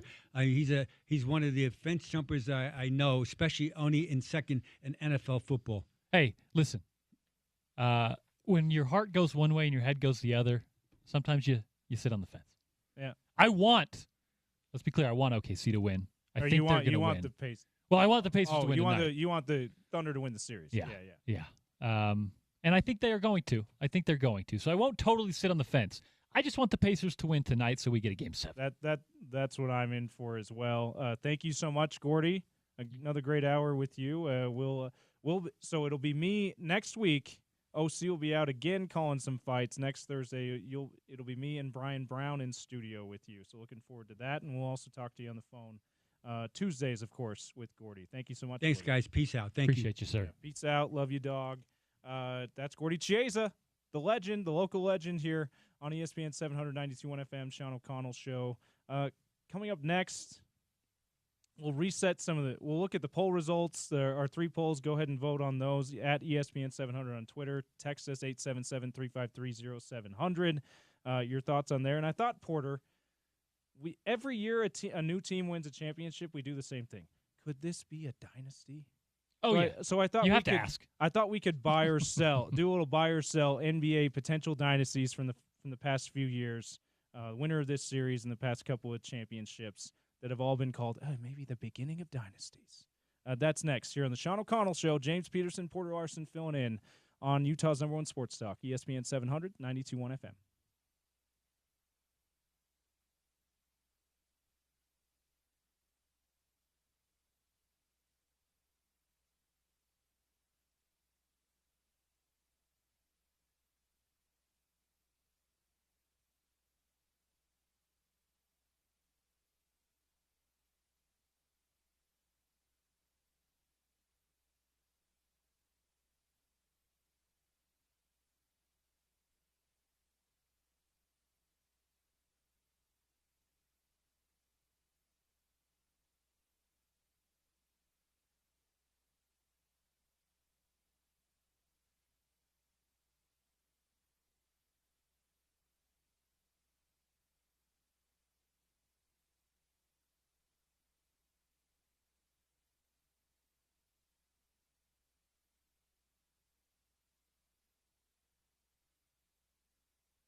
Rolling along here, hour 2. James Peterson, Porter Larsen, sitting in for OC today. He's on the road calling fights for PFL. We'll check in. Brian Brown and I will be in tomorrow. Yes, the Brown Bear. Going to be co-hosting with me, and we'll check in with OC, talk about what the fights are. He'll tell us all about the PFL fights he's calling this week. Be sure to check those out. ESPN Plus and ESPN2 typically is where you find those on the weekends when it's a PFL fight week. Also air some grievances, so get ready for that. Update the poll results here. What the three? I set out 3 polls today. I don't usually do this, but this is an OC staple, and we're filling in for OC. I figured let's get some polls out there. First one's simple. What's going to happen tonight? NBA Finals. Thunder win the title. Pacers force a Game 7, and we take a look at that one here. Should have pulled this up during the break, Porter. Little rookie mistake there. OKC winning the title at 65% right now is leading the poll. 35% saying Pacers force a Game 7. We both, I think, voted for that the Thunder are going to win the title tonight, but we're hoping Pacers force a Game 7. We're hoping they prove us wrong tonight, Porter. Yeah, that's obviously they are at home. Where I'm saying, and hey, Indiana is I don't know that it's underrated. I think people know that that's a tough place to play. I think people know it's a good home venue. But Game 6 of the NBA Finals, we haven't seen Indiana with that kind of atmosphere in a long time. I wonder, not having Tyrese Halliburton at full strength, how much that eats into the atmosphere there. But man, a Game 6 at home, that's got to be when you feel like home court advantage gives you the most. Even though it's not going to decide the game, it feels like that's when your crowd should be like jumping out, like trying to get on the court maybe. When you're facing elimination, right? Certainly.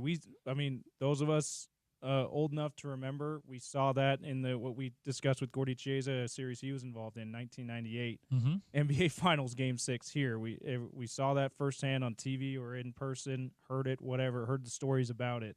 So, yeah, absolutely.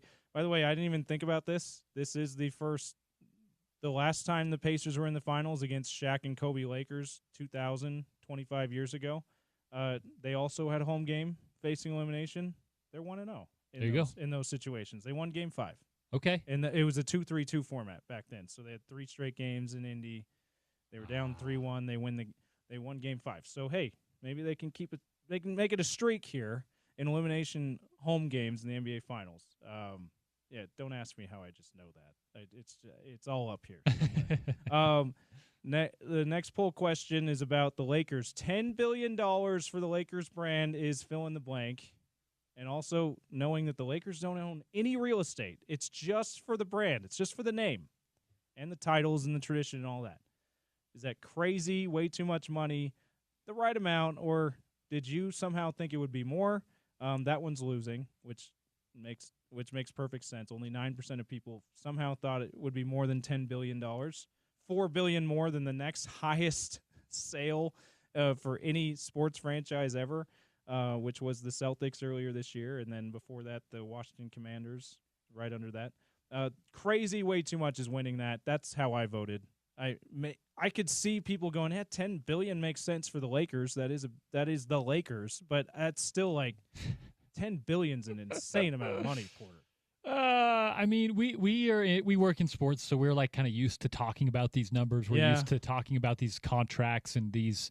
It's not normal to me. No. I mean, to be clear, it's a different world than I am privy to, than I've, used to. So when I hear a $2 million payment for something, I'm like, what?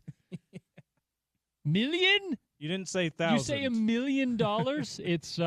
It's remarkable that we're getting into the billions now and the double digit billions for a sports franchise. It's just going to keep going up. That's our contrived fake money thing. It's just going to keep going up. Gordy's absolutely right. There we go. About the Knicks, by the way, he mentioned that if the Lakers are worth $10 billion and they're just the Lakers, they're not the building, They're not any other sports properties. The Knicks, who own things outside of sports, they own the Rangers. They own the things outside of sports. They own is their own television network. They own the Rockettes, for crying out loud. Radio City Music Hall. It's absurd. That's going to be over. That's probably be over $20 billion. Your Knicks being sold whenever James Dolan, and I know you're thinking, hopefully eventually sells the tomorrow. Team. That he's sitting on a great valuation there. And the last one, this one's the results of this are really funny. Trading your best player to save money is blank, and this is inspired by the Athletic reporting that the Red Sox traded Devers mainly to get away from his huge contract, save that money. They did the same thing with Mookie Betts 6 years ago in the winter of 2019, trading him to the Dodgers, which I'm still smatting about as a Red Sox fan. 0% think that's a smart move. It's not smart. And then what's winning is what I voted, which is never okay. And then 40% saying that's at 60%. The other 40% saying it depends. Asked you to comment. No one's commented. Please comment on what it depends on. But I would say it depends on the situation because I'm kind of the middle ground guy, Porter, and I think you think that way too. But I'm having a hard time coming up with examples unless you get a great haul back or you draft really well as a result of what you got from the trade. I'm having a hard time coming up with examples of when the main motivation is you want to save money, it ended up being okay for that team. Yeah. So I voted never okay. If that's the main motivation, it's probably not going to turn out great. But I know it's not one of the options, but I would just say complex. So it depends. It absolutely right. Yeah. Like, is your best player a malcontent? He? You could argue Rafael Devers. The Red Sox actually said that in their press conference. We had to move. We felt we had to move on from him because he was not giving us a good attitude. Yeah. Do you know something about your best player's past that you want to maybe move away from before it becomes like there's just so much, and that's not to this situation specifically, but did you get a MRI maybe that you want to get away from, right? There's just so many things that could force you or make you feel like your best player may not necessarily be giving the value that a contract is given. Because when we're talking about a best player in today's world, back to the money thing, we're talking about huge contracts. $700 million for Shohei Ohtani. If that's your best player, he also is going to have to be like really, really consistent and really reliable. A good he's going to have to be a good teammate and a good person and a good representative. That's why when it comes to your best player, it comes to like a face of a franchise. It's so complicated because it's so much more than just, hey, he has this production and this is how much we pay him. What about all the other stuff, right? What about when we get to a contract situation? Do we trust him to negotiate fairly if it's the last year of his contract? Or if we get to that kind of situation, do we think we'd now be putting ourselves in a bad position with no leverage to get anything out of him? And that turns into a situation where you then just lose a free agent. You lose a franchise piece on an offseason a la Gordon Hayward July 4th without getting a dime out of him. Because, on the anniversary of that, aren't we? Wouldn't you have liked to trade your best player if you were the Utah Jazz in June, April of that year? Looking back on it, you certainly would have. Absolutely. And shout out to Brandon Hines on Twitter. He commented on one of those polls, said, better question, who wins the MLR Western Conference Final on Saturday? Utah Warriors rugby or Houston SaberCats? So shout out to Brandon Hines. The finals on Saturday. Obviously a big Warriors rugby fan. That's a rematch. Vote on that too. That's a bonus. That's a rematch, by the way. The SaberCats in the group stage, I think beat Warriors by a good share. So this is kind of a little revenge. A little revenge thing. Little revenge trying to get to the title in the Major League Rugby. If you feel so inclined, you can vote on Brandon Hines' poll that as he tried to hijack my poll. 7 p.m. kickoff. Shout out to the Warriors, another one of our great local professional sports teams. Real quick, Porter. If I knew more rugby, I'd give you a more Yeah. Effort. We've got the ball. We got the ball. I think all love, but I don't want glass. to. I don't want to talk rugby, and then you be like, "Oh, now actually, I didn't want this guy to talk rugby." Let's real quick. Let's go through the last few winners of the NBA championship, Porter, and do a little buy or sell as NBA potential future dynasties. All right. So let's just say because they're leading the series, let's call it the Thunder. Do you buy them as a future dynasty if they win tonight and Sunday in Game 7? I'm going to buy. Now, dynasty is a tough thing to quantify, yeah. To define. And the reason I'm buying, and listen, we're not Pacers may end up winning the titles. Right, we're not officially putting this in the books in Vegas. But the reason I would buy is because you're going to get like short odds on a dynasty. That's not something that happens often. So if you're buying that, you're hoping for like a big payout down the road, right? The reason I buy on Oklahoma City is because obviously they not only have a young core that is going to be contending for at least the next 2 or 3 years until they have to figure some stuff out contractually. They also have someone, and we talked about this a little bit with Gordy, in Sam Presti, who has shown that he is among the best in the world at doing this. Not just scouting talent, but getting it in the room and getting it under contract. And they have an owner who allows Sam Presti to do that. That gives you a long runway. That gives you an opportunity to do what Golden State did in the last decade in this decade. Now, you're not in San Francisco. You may not have the non-basketball allure that you do in the Bay, but you have the roster and you have some players that are going to be there for a while. If you win a title this year, for me, a dynasty is at least 2 out of 3. That's maybe 3 out of 4. That's when you start making an argument. I don't know that that's really dynastic. And then if you get 3 titles in a 3-4 year span, you're a dynasty. Yeah. End of story. I would agree with that. And I think they have an opportunity to do that, but again, it's not likely. Yeah, I'm gonna buy that. We've run out of time in this segment. We'll go through if we have time later, go through some of the other ones because it seems the reason this came up as a topic for me, Porter, is every year in the NBA when they win, they could win. It's 3-4 in a row. We do it in NFL too, and it never happens. The day after NFL the season, too. Day after the season, we're like, okay, even opens up. They're the favorite. Teams in baseball when the Cubs won because they had such a young core, it's like, this could just be the beginning. Yeah, they haven't won, right? So, we'll go through some others there later. Coming up, third hour here that we're coming up on.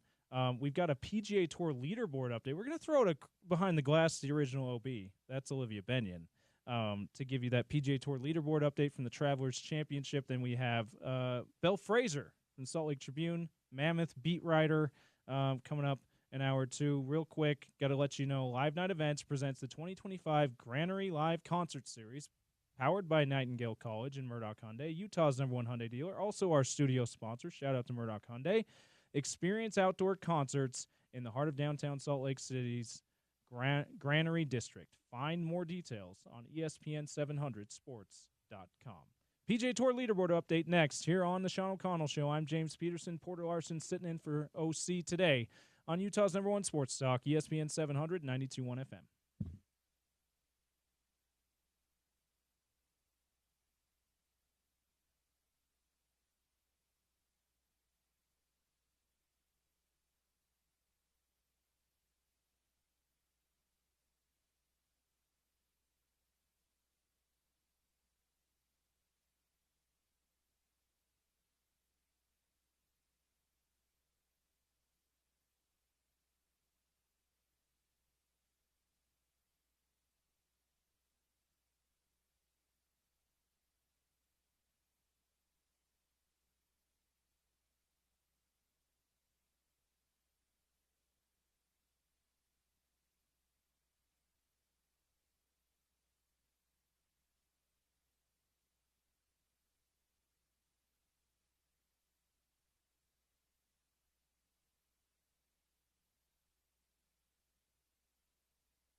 Hernandez, you can see him there in the foreground. He is the winning run. He does get one to hit. It's off the glove of the second baseman, and here comes Hernandez. LSU is on to the finals. They pitched to Jones, and it bounced off the glove of Cam Kojal, and the Tigers are going back to the finals. Jared Jones walk-off hit for LSU, sending them to the College World Series Finals over Arkansas. Did you see that highlight, Porter? It hit off of this second baseman or shortstop's glove. Just heartbreaking for Arkansas. LSU, though, jubilation as they head to the College World Series Finals. They're kind of a staple in the College World Series Finals lately. Their first game is with Coastal Carolina. Against Coastal Carolina, it's Saturday at 7 on ESPN and ESPN Plus. I believe that's Carl Ravi that was on the call there as well. That's courtesy of ESPN. Time for a PGA Tour leaderboard update like we do every Thursday and Friday here on the Sean O'Connell Show. And Olivia Benyon behind the glass has that for you. Go ahead, Olivia. Yes. So round 1 of the Travelers Championship started today. Sorry, I forget to read the liner here. Okay. It's brought to you by Uinta Golf. Unlock more control with a 50% bonus trade in towards Callaway Elite and Apex clubs and 10% off select iron sets now at Uinta Golf. I apologize. Go ahead, Olivia. Okay. No worries. Everyone in the top 10 is done for the day. And so in the lead is Austin Eckroat at 11 under. Wyndham Clark, Rory McIlroy, and Keegan Bradley are tied for second at 6 under. Cameron Young is in 5th at 5 under. And then Tony Finau is also done for the day, but he's sitting at the bottom of the leaderboard because he is like 67th at 3 over. Yeah, and that has been brought to you by Uinta Golf. Yeah, that's your PGA Tour leaderboard update. Great job, Olivia, on that at the Travelers Championship, brought to you by Uinta Golf. Not a good day for our guy Tony Finau, Porter. Hopefully he turns around tomorrow and at least can make the cut. We'll see. Yeah, we can definitely hope so. And coming up on the other side, in about 3 minutes, we've got Belle Fraser from the Salt Lake Tribune. You know Belle. You love Belle. Read her in the Salt Lake Tribune. She's got some really good recent articles, hockey, and some more and beyond with some more other sports angles recently here in the Salt Lake Tribune. We'll talk Panthers back-to-back titles in Stanley Cup, what the Mammoth can learn from that. Should they pursue Sam Bennett, speaking of the Florida Panthers, Conn Smythe Trophy winner, and more. About 3 minutes from now, Belle Fraser, Salt Lake Tribune, here on the Sean O'Connell Show. James Peterson, Porter Larsen sitting in for OC today on Utah's #1 sports talk, ESPN 700, 92.1 FM.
Now it's tapped across as the rink-wide pass intended for Bouchard, intercepted. And Marchand comes the other way on a break and scores. He beat two different defenders and then beat Cal Pickard. It's 3-0 Panthers. This is just an incredible goal by Brad Marchand. And that puck was one of those 50-50 pucks in the neutral zone. And then Corey Perry could not overpower Marchand down low. Somehow he slips it right through the legs of Cal Pickard. What an unbelievable individual effort from Marchand. That was just a spectacular goal by Brad Marchand in Game 6 of the Stanley Cup Final. It was Game 5 for the Florida Panthers, helping them win their second straight Stanley Cup, of course, over the Edmonton Oilers. That Brad Marchand goal. I don't know if you watched that game, Porter, Game 5. Yeah. When he intercepts the pass, then does the old, you see it in street ball hoops all the time, the little dribble around the defender. He did that with a hockey puck and a stick, falling down, scores. That's what you just heard, courtesy of Sports USA.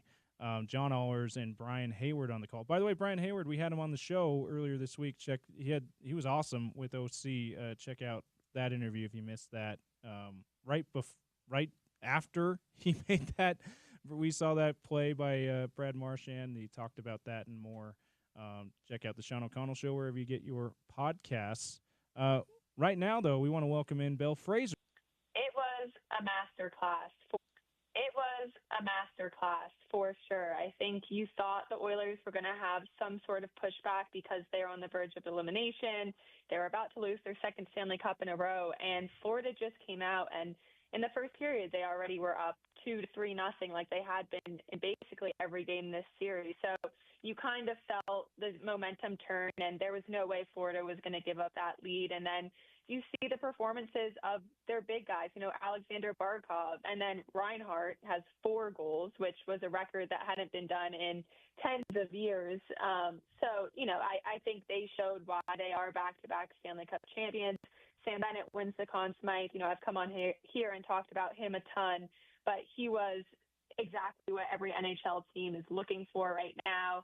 Brad Marchand had this fairy tale run with them as well, getting traded at the deadline from Boston and embracing his third line role and winning a Stanley Cup, second of his career. So it was really cool to see, and I won't call them a dynasty yet, but this is one of the best teams the NHL has had in years. And with the way their contracts are looking and the guys they have, I don't see them being stopped anytime soon. So it was really cool to watch and definitely an entertaining final, but the Panthers really took it in the second half of that series. Yeah, 2 in a row now. I think 3 would, probably make them a dynasty, but I do want to ask what maybe the reaction from the league is to a second straight title from the Panthers, and they do so, Bell.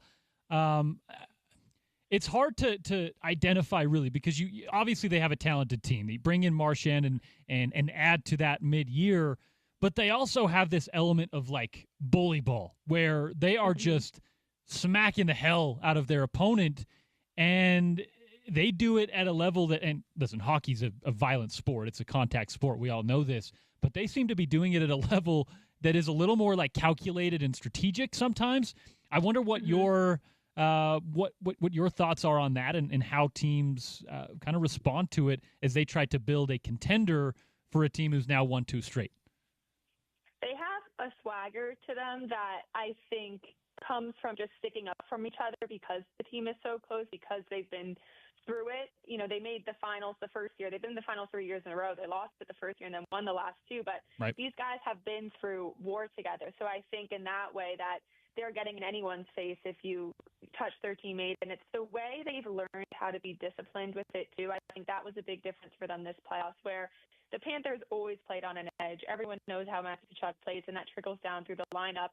And at some points, it would get out of hand in past seasons, and they would take a penalty, and they'd put the other team on the power play. And they didn't do that this series, and everyone knew the only way the Oilers could get back in a game was to be put on the power play because they have such a productive, special teams. And Florida towed the line perfectly. They got the Oilers frustrated. They were physical. They got in their face, but they didn't take bad calls, and they played at even strength for a majority of the game. So I think that's where you really saw Florida take a turn where, yes, they're this bully, and no one wants to play against them, but they've tuned it in enough where it's actually benefits them in all situations now, and it didn't hurt them. And it's not funny, I guess is the wrong word, but kind of says a lot that Connor McDavid today, the Edmonton Oilers, had their exit interviews, and he was saying that it felt like they were banging their head against the wall. They were just trying the same thing over and over against the Panthers, and they couldn't break through. And the fact that you're having the league's best players say that, I think, speaks to just this tenacious way they play, where they don't give you anything. They don't give you space on the ice. They don't give you opportunities. And that comes from the edge that you talked about. But I think they just have a great combination where they have the skill and the flair and the talent to complement that and obviously result in championships. So you mentioned the Oilers having their exit interviews today, and it felt so glaringly obvious in this series. We all knew going into the series that the Panthers had a huge advantage in the goal. Bob versus Stuart Skinner and Cal Pickard, and the fact that there's two that you're not sure which one you want in a given game versus a guy that, of course, you want playoff Bob in the net for Florida. Is there an avenue for Edmonton? Because this is 2 years in a row we've seen this against the same team where Stuart Skinner and Cal Pickard just weren't good enough. Where in other areas their team is more than good enough to play really well and win games against a team like Florida. At goal, it seems like it's just a huge weak point for them. Is there an avenue for them to improve that this offseason, Bill? It's one of the hardest positions to improve because, a couple of years ago, everyone was saying, do you really need an all-star goalie to win the Stanley Cup? And then, Tampa wins 2 with Vasilevsky, and we're talking about Bobrovsky now.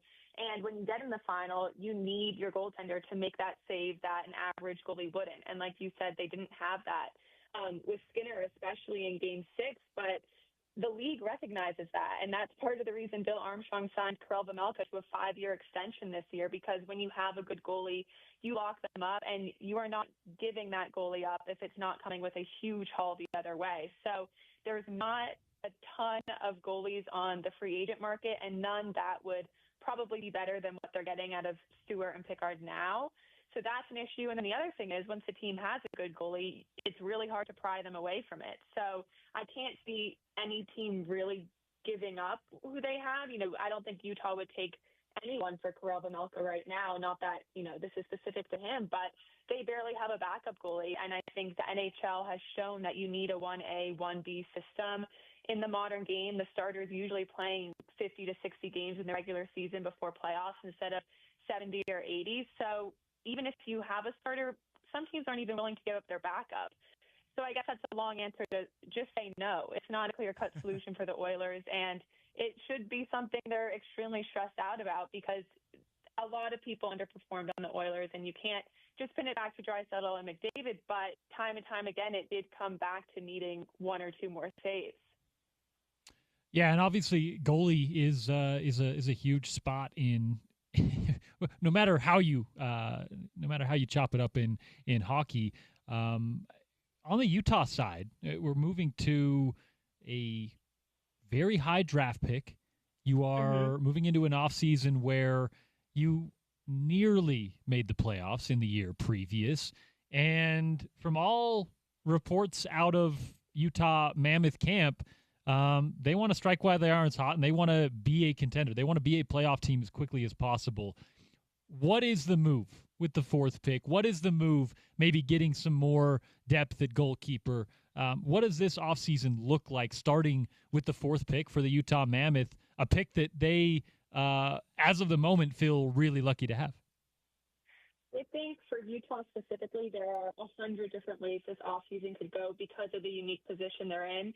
Like you said, they were barely out of a playoff spot. They were 7 points out of the second wild card spot in the West. So they were supposed to pick 14th in this draft. And usually when you're in the top 5 of a draft, you had to go through the pain to get that pick. You had to lose. You had to be at the bottom of the league, which they weren't. So this is really a bonus pick for them. They've picked in the top 10 the past 4 years, but that's because they're in the depth of a rebuild. So this really is just an extra name and prospect to put on the resume and bolster this team. But At the same time, they're the only team in the league that has a brand new ownership, who has the wealth that Ryan Smith has and the want to make a splash in the league. And they also have over $20 million in cap space. So you're looking at a team that could be a really big player in free agency, could be sneakily make a big trade. And also they could use that number 4 overall pick to package in a trade to get a ready now player who's already a top 6 prominent name in the NHL to come in for immediate help. Or they could draft a franchise center to go behind Logan Cooley as the number 2 center on this team. So there's so many different ways they could use their number 4 pick. They could use their cap space. They could use roster players who they're ready to move on from in a trade. And I think Bill Armstrong has held true to that. He's not saying this is our guy in the draft, this is our guy in free agency. There's really no clear-cut person or player that I think the Mammoth are keying in on, because they're looking at every single avenue that they could do this offseason, because this is the time to strike. This is when it's exciting to be in Utah. It's when people want to join the organization, when things are still positive and they're on the upward trajectory. So if they keep the pick, you can't really go wrong right now in this draft. It's mostly all centers in the top 10, and Utah needs a center. So you're looking at someone like Caleb Desnoyers or James Higgins, probably not Michael Misa. He's probably going to go one or two, but you have Anton Frondell. Porter Martone is a wing, but he brings size and a scoring touch. Jake O'Brien, obviously there was a lot of talk about Brady Martin. So if they go that path, they're going to get a great prospect, but they could also get someone who's ready to go. So I think Utah Mammoth fans should definitely buckle up. I think the next couple of weeks between the draft, free agency, development camp, trades are going to be super active for this team and really, change the way next year goes for them. Yeah, it's going to be very interesting no matter what they do with that number 4 pick about a week from now, Bell. We're talking with Bell Fraser from the Salt Lake Tribune, Utah Mammoth beat writer and Utah Mammoth insider here on the Sean O'Connell Show. I'm James Peterson, Porter Larsen filling in for OC today.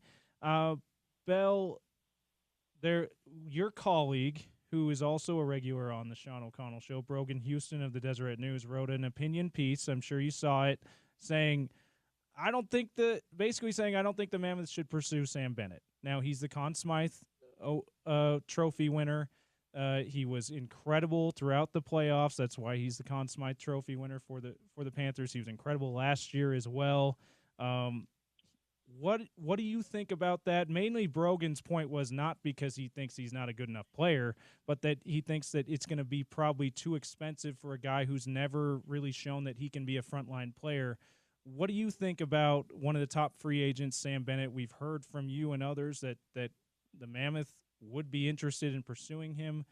Do you think that would be the right move at top dollar that he's probably going to be asking for?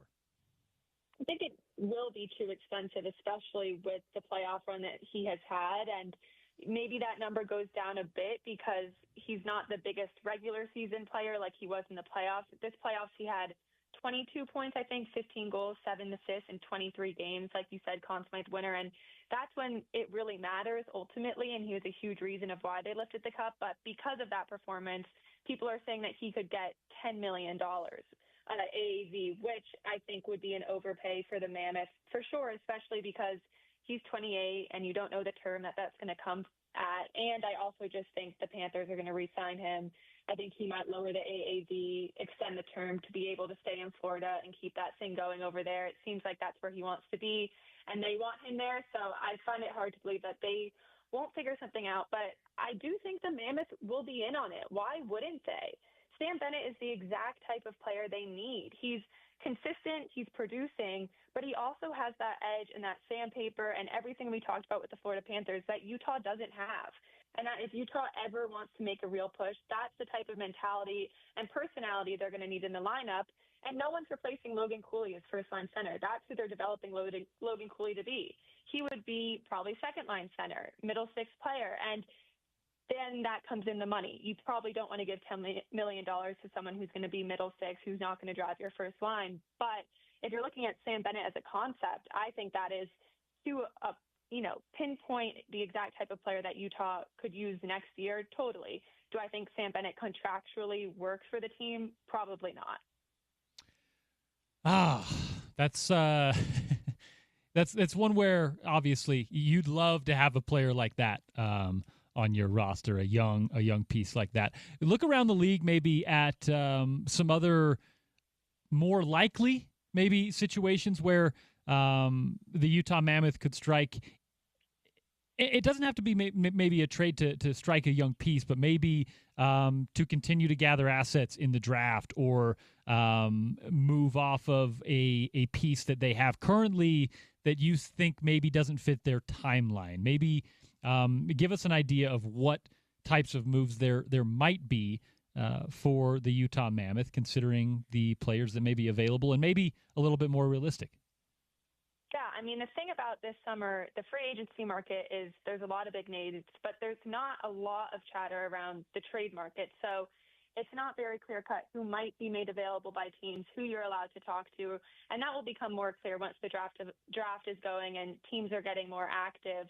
But I think you look at kind of guys who weren't as talked about during the season as being available, especially over at the Dallas Stars. This is all rumor-based, but Jason Robertson's name has been in the headlines, and Dallas has said he's not on the market. We're not going to trade him. But today they re-signed Matt Duchene to a 4-year contract worth $18 million, and that's an average annual value of $4.5 million. And he's a center. He's a veteran center. Obviously, adds step to this team. It's a pretty reasonably priced contract for a regular player, but given his age, some were surprised that he got that term.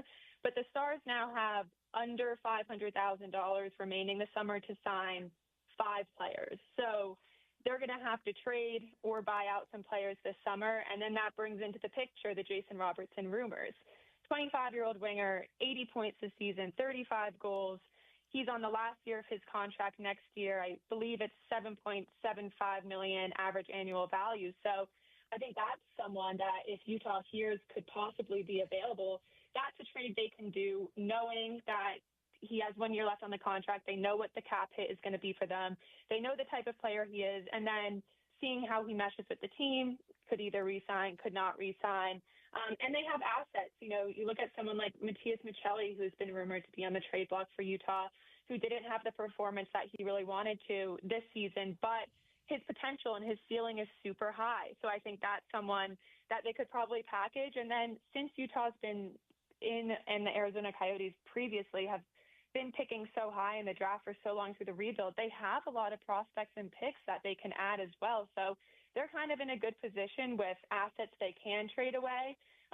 Again, this is all theoretical, but I think that's the type of trade that could pop up during the offseason where a team needs to get rid of a high contract because of their cap space, because they have to sign other guys, and will take on more prospects, picks, and lower contracts in exchange. So yeah, who knows? Jason Robertson might still be on the Dallas Stars next year, but I think that's kind of the format of what could work this summer. A name to keep an eye on, Mammoth fans. Jason Robertson is maybe a realistic move.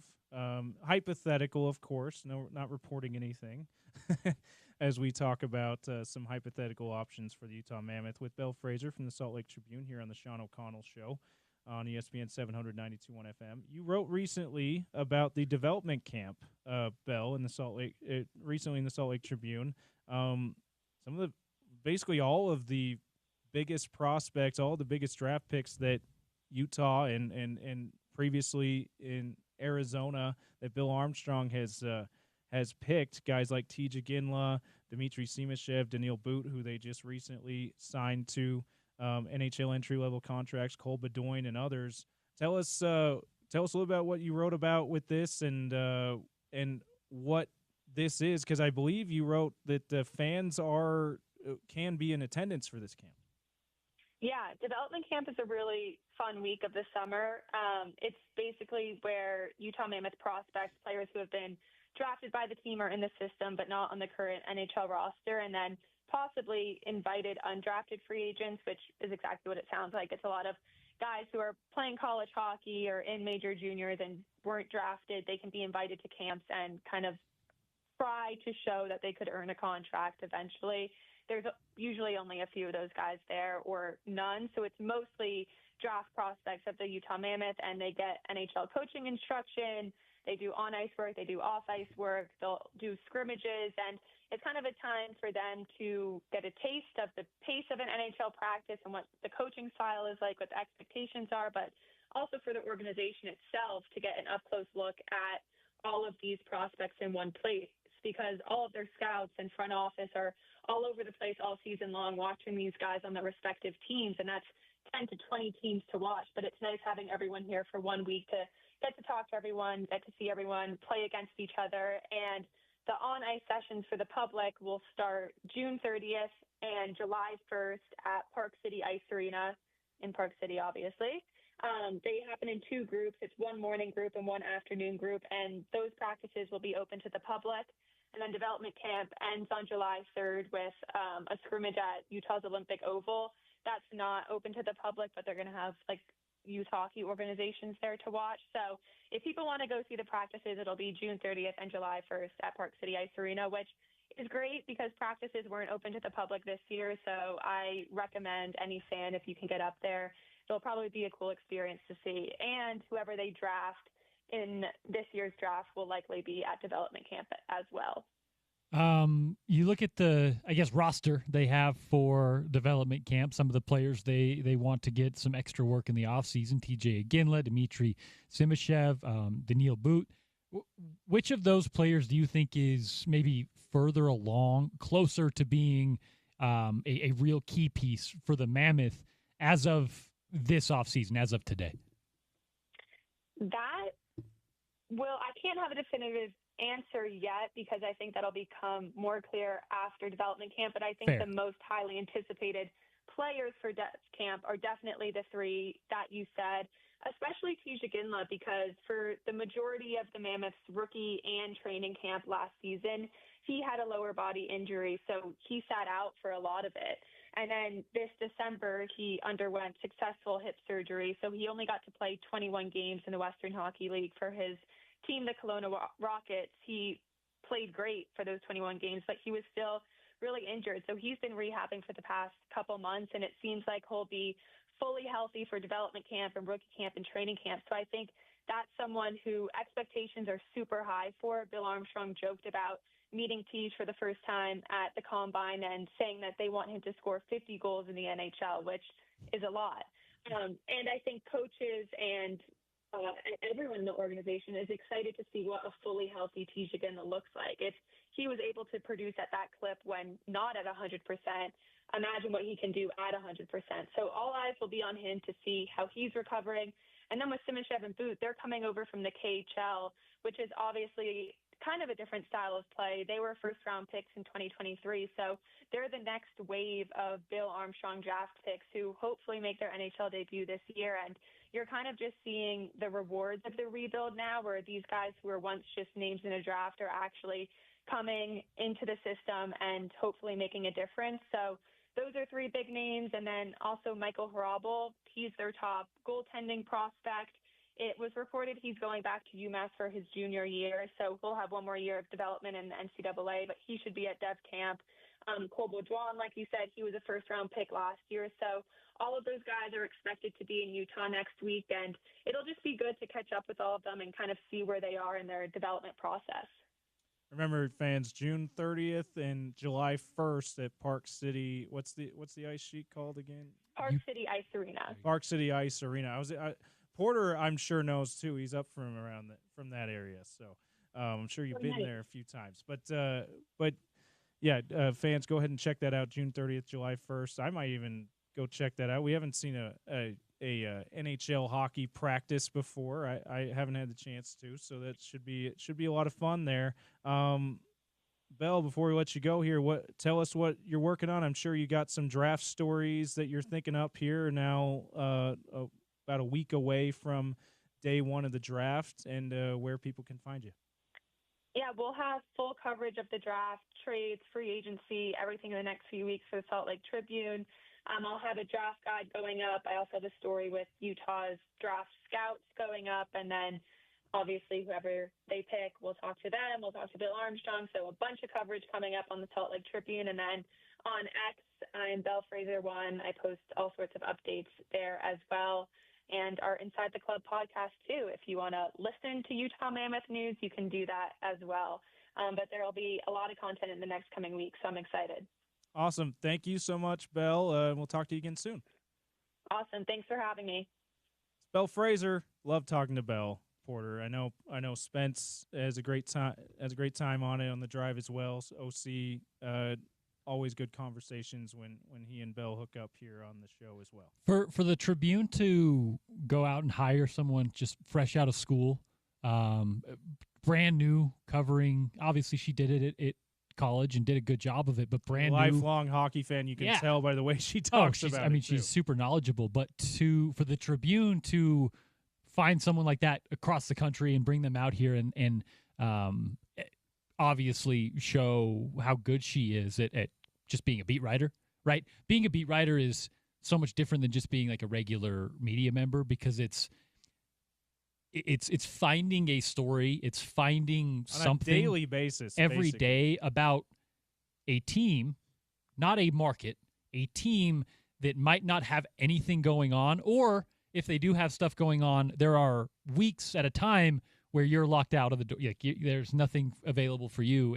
Now they do a good job filling their beat writers in, but Belle's been really, really good on that first year or so of the beat. If you're not a subscriber to the Tribune, you should be. If you're a hockey fan, you really should be, to get access to Belle Fraser's content. We'll try to get her on next week as well. Here on the Sean O'Connell Show, I'm sure she'll have some appearances on the drive as we inch closer to the NHL draft. That's next Friday, Porter. We'll see what they do with that number 4 pick. Start your engines, ESPN 792.1 FM.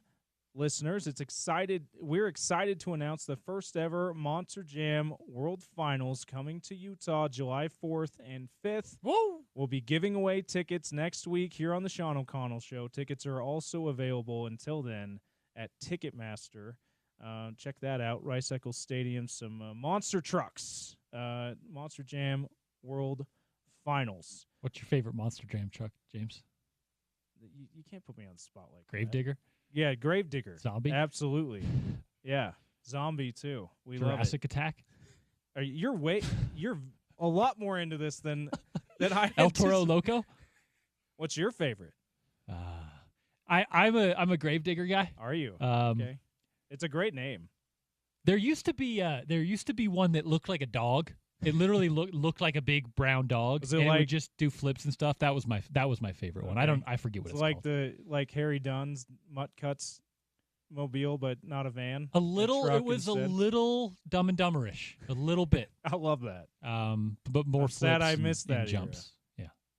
Sad I missed that era of the Monster Jam. But get out there. Have fun. Get out there. Again, tickets next week here on the Sean O'Connell Show, so listen in. You can get your tickets in the meantime at Ticketmaster.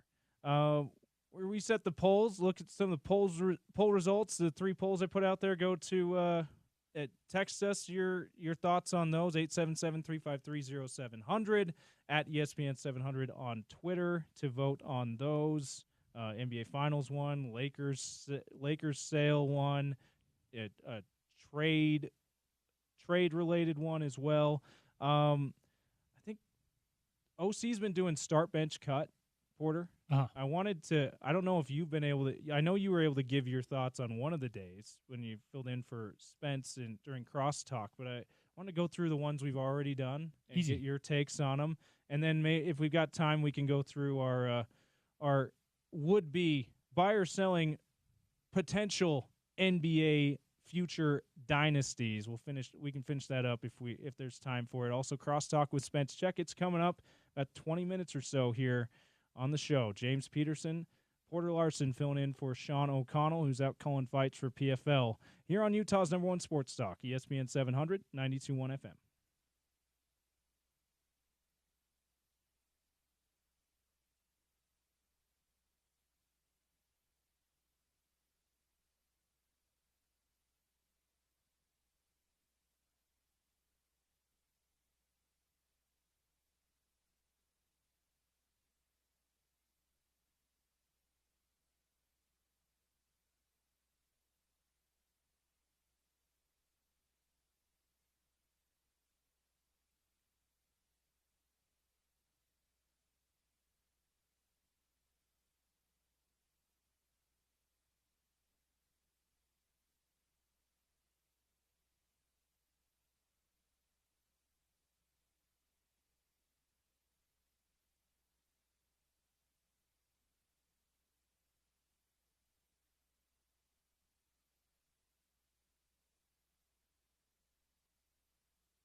We got junk mail, Porter. There we go. Got some junk mail for Thanks, Keeler. for the uninitiated. Keeler McJunkin, our guy, we affectionately call Junk, the new SID for Utah football. Whenever he emails us a press release, it's junk mail because he's junk. This one is the 2025 home game promotions for Utah football. So, as Utah fans are very familiar with, you've got things like Ute Proud, Hall of Fame game, those kind of things, homecoming, Stripe the Stadium. This is announcing what weeks those will be. So September 6th, the home opener against Cal Poly will be Ring of Honor. I guess we'll be anticipating the next member of the Ring of Honor, Alex Smith, the first one there, Porter. September 20th against Texas Tech, the Big 12 home opener is the Ute Proud game. October 11th, Arizona State, defending league champions. That'll be the Hall of Fame game. October 25th, the Rumble in the Rockies. There we go. Colorado Buffaloes in town for homecoming and Stripe the Stadium. I love the Stripe the Stadium every time, Porter. That's one of my favorites. I'm loving how we're seeing it in the NBA Finals, the Oklahoma City Thunder. It looks good. It always looks good. And November 1st against Cincinnati is Military Appreciation, always great. And then we appreciate our veterans. Love that the University of Utah is also showing that appreciation every year. And November 22nd, Kansas State. That's Senior Day and Muss Appreciation. Mighty Utah Student Section getting their week in there as well. So that should be a lot of fun. Love those home game promotional things. I think Stripe the Stadium might be my favorite every year. That and probably Military Appreciation. Porter. I personally, my favorite's always Ute Proud. Ute Proud also great. They have kind of combined that a lot of the years lately with like the hand-painted helmet. Yeah, that's true. I'm curious to see how they manage that. But it's always fun to at least get those dates. You get the vibe of the college football season, right? Your homecoming, your which things you'll be celebrating at the tailgate. The Ring of Honor one will be fun, of course, getting another name up there on that wall. Ute Proud, as you mentioned, Hall of Fame, Stripe the Stadium, Military, and then Senior Day. That one's always easy. But yeah, I think Ute Proud is probably my favorite one. It's just super cool to honor that tradition at the U, and I don't know. I wish there was something like big for every game. I wish every game had some sort of big celebration. I think especially with football, when you have 8 of them at the most, 6 of them sometimes at home, put on a big celebration. So I'm glad to see at least most of these games are at least somewhat themed. Absolutely. Update the poll results here. What's going to happen tonight in the NBA Finals? Still winning is Thunder winning the title. A lot of people think they'll win Game 6. You and I included, although our hearts are saying, please, Pacers, give us a Game 7. It's been a great series. We don't want it to end. $10 billion for the Lakers brand. Not any real estate, just the LA Lakers name. Crazy, way too much, right amount, or thought it would be more money.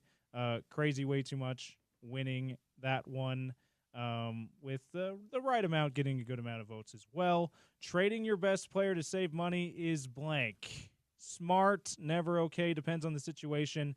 Nobody has voted smart, which good for you guys, because it doesn't ever seem like it's a smart move, certainly in the moment. Sometimes it does end up being the smart move. I was going to say, though, right? Hindsight is always 20/20. Yeah. Had the Utah Jazz traded Gordon Hayward in the spring of the year he left, that would have been a smart move. And you could make the argument, if you talk to certain people in that sphere, that they had, I would say, reasons to do so, including particular Gordon Hayward selling his house and telling all his friends that he was going to go to Boston. Yeah. I don't know. It's a tough one. And hindsight, like I said, is always 20/20. But there are times when you could work around and make a justification for trading your best player. See, I voted never okay. So everything Porter said is absolutely wrong. But, James, that also is not only to save money. So maybe that's doesn't exactly pertain to your point. It's true. And it's more complex than saving money. They also had a disgruntled player situation with the Boston Red Sox. The Rafael Devers trade is what inspired this poll question for me. I am a Red Sox fan, so there you go. Continue to vote on those at ESPN 700 is the best way to find them on Twitter. Text us in 877-353-0700. Wanted to, because OC's been doing start bench cut. Porter, you participated in one of these. I wanted to get your thoughts on what you would do with the rest of them that he's done so far. When OC is back, we'll let him unveil them as he sees fits. But the first one he did was kickers, the 3 that he submitted: Matt Gay, Louis Sakota, Andy Phillips. Mine, I started Matt Gay, benched Sakota, cut Phillips. It's a tough one, though. All 3 absolute Utah football greats. What about you, Porter? I think I'm with you. Maybe for the sake of disagreement, I might start Louis as kicker. Okay. I noticed that Sean put him on the punter section as well. He did. And to be clear on that one, I'm starting Hackett, benching Mitch, and cutting Louis because I'm going to keep Louis on the kicker. Okay. Right. You're saving. You're getting roster spots. You're getting all the value out of these guys. But yeah, I think you're right. Andy Phillips was awesome. He listens to the show sometimes, so sorry, Andy. Nothing personal, Andy. If you want to call in and air your grievance, though, we may be cutting you, but we love you. I don't know that there's much argument there. If we're talking, somewhat modern era Utah, it's Louis, it's Matt, and then of course automatic Andy is right there as well. I'm going to start Louis just because I think he is so clutch. Right, if you're building a team, if you're building a roster for all time, or at least this modern Utes era, Matt Gay is going to kick it farther than anybody. Yeah, But if you have this great team, you're not going to need someone kicking 70-yard field goals. You just need him to be clutch and consistent. King Louis. That's a good point. I went with Gay for a couple reasons, because of his long range ability, and because he only spent 2 years at Utah and he finished less than 30 field goals away from Utah's all-time career record. So he was pretty prolific in those 2 years. Yes, he was. Punters was the next one, and you already gave us that one. I agree with you. Start Hackett, bench Wishnowski, cut Sakota. Offensive tackles, this was just yesterday. I know Spence weighed in on this one. We'll get to crosstalk with him next segment here, but mine was starting Spencer Fano, and that's more of like because of what he's projected to do this year and what he's already done in a couple of years. Bench Garrett Bowles, which I know. Wow. Like, how do you not start Garrett Bowles? Fano looks like he's on that trajectory and may pass that up. So that potential is too tantalizing for me. And then Darren Paolo is the third one that I'm cutting. Yeah, that's fair. I'm still starting Garrett Bowles, and what he did here at Utah obviously was not like the full career. He played some snow college ball. He bounced around a little bit, but we're just talking about how good he was when he was here. And man, Garrett Bowles was a bully. It's true. He was Bowly bully. Terrifying when it comes to what he was able to do on the interior and when he was out pulling on the edge. Garrett Bowles is the number one there. And Spencer Fano, if he lives up to that potential, not only will he be right there in that list, but he's also going to be a top 5 to 10 draft pick. Yeah, absolutely. The other one that OC brought up the other day is, what if Lomu does what people think he will? He might surpass Darren Paulo and put his name in this unofficial top 3 that OC put together for offensive tackles. And you weighed in on this one, but remind our listeners, Pac-12 era return men, Britton Covey, Kalen Clay, Reggie Dunn. Who did you? That might be the hardest one. It really is. Utah is known for specialists. Obviously, the kickers and the punters was a tough one as well. You have multiple Ray Guy Award winners. You had a Groza winner involved there. On the return one, I went with Covey. And your starter. I benched Reggie, even though I've got to keep him on the team. And then I did cut Kalen. I'm sorry. I had to do it. He's just as explosive. He's just as talented. He may have had a higher ceiling than either of those guys, really, especially if he would have kind of come to age as a receiver, I think. I think he probably had the highest ceiling of those players. But part of it has to do with how you perform on Saturdays. And although he was phenomenal in his biggest moment, you know what happened. Yeah. And I still have to bring it up. We forgive him. We've moved on. But it's part of the argument here. Done as a receiver, so maybe it shouldn't be part of evaluating him as a return man. But yes, it's definitely an unforgettable negative moment for him in his career.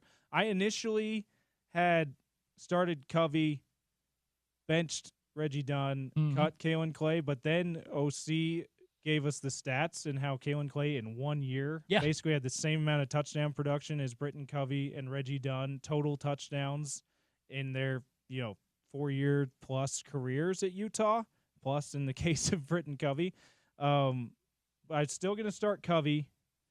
He seemed to be the most versatile as a kick returner and punt returner as a return man. Almost 2,000 career yards combined in both of those. Kalen Clay, though, in 1 year was just so explosive as a return man. I'm forgiving him in this instance for what happened against Oregon in 2014 as a receiver. And then it's just the hardest thing to do to cut a guy like Reggie Dunn, not a punt returner, just a kick returner, but 5 career touchdowns as a kick returner. I mean, there's no right answer to this, and there's probably no wrong answer if you turn it around there. So that's so far the start bench cut takes for being Porter. OC will have some more when he's back. I'm keeping Kalen as my kick returner, though, just to be. Oh, okay. That's how it works, I'm Porter. cheating. You're a cheater. Okay. Throwing the flag. On the other side, about 3 minutes from now, we welcome in Spence Checketts, do some crosstalk, preview the drive, which is coming up next here on Utah's #1 sports talk, ESPN 700 92.1 FM.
Few minutes left here on the Sean O'Connell Show. James Peterson, Porter Larsen. We've been sitting in for OC. He's on the road calling fights for the PFL this week. We'll get him on the show tomorrow. It'll be me, James Peterson, and Brian Brown filling in for OC tomorrow. We'll air some grievances with him, like as we're wont to do on Fridays, and get the lowdown on the PFL fights going on this week with OC tomorrow. We've got Spence Checketts in studio. Do a little crosstalk.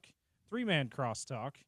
It's almost like the Zachariah days. Like the 3-man weave. The 3-man weave. You ever had to do that in basketball practice? Good job today, you two. Caught a good portion of the show. Well done. Appreciate it. And thank you to Olivia for holding it down behind the glass as well. There's a day in your life where you do the 3-man weave for the last time. And that's a good day. You never really realize it. That's a good day. And then you get invited to Jazz Media Training Camp, and they make you do it again. They always do that during my do. show. So I'm like, sorry, Dunio, can't make it down. But I participated in the first couple, and then they moved it to the afternoons, and I've been on afternoon drive now for nearly 20 years in the market. So I was pretty can't bummed go anymore. when we became ineligible for that. See, I always liked having fun down there. You would dominate. Well, you're young enough. Like the first media day. I kind of felt bad the first year. No, the first media day, I was closer to your age, and I was still playing a lot. And like none of those media guys play at all. So you're able to, and then you get a little bit older. But the youngs that still play stand out because all the old media dudes, they just can't play anymore. They don't play anymore. We need to get Porter down to the next media day. It shocked me the amount of media players that there's not a ton of old guys on the beat anymore covering it, and it shocked me the amount that looked like they just haven't played much basketball before. If we're honest, covering basketball. if we're honest, there aren't a lot of dynamic athletes in the media landscape here in Salt Lake City. The first media day, I remember. Did you guys ever meet Jody Genesee? You remember Jody, who wrote for the Deseret News? I never met him, but I know of Jody. Yeah. So Jody wrote for the Deseret News, covered the Jazz, and Jody's a very sweet man. I don't know that he's ever played basketball before. And Hans Olsen was on the free throw line. And Hans didn't know that you couldn't just throw it off the backboard and go get the rebound and put it in. So he did that, and I think it was Scott Layden, who was the assistant at the time, called the technical foul on Hans. You can't do that. And Hans went football player angry. And I was on the sidelines, and somebody threw a full court pass to Jody, and Jody looked up, and he put his hands up like this, and Hans went full football and just leveled this poor guy. Right through. So it's a dangerous. I'm surprised there are not more like Achilles, ACLs. There was it might have been Kiri.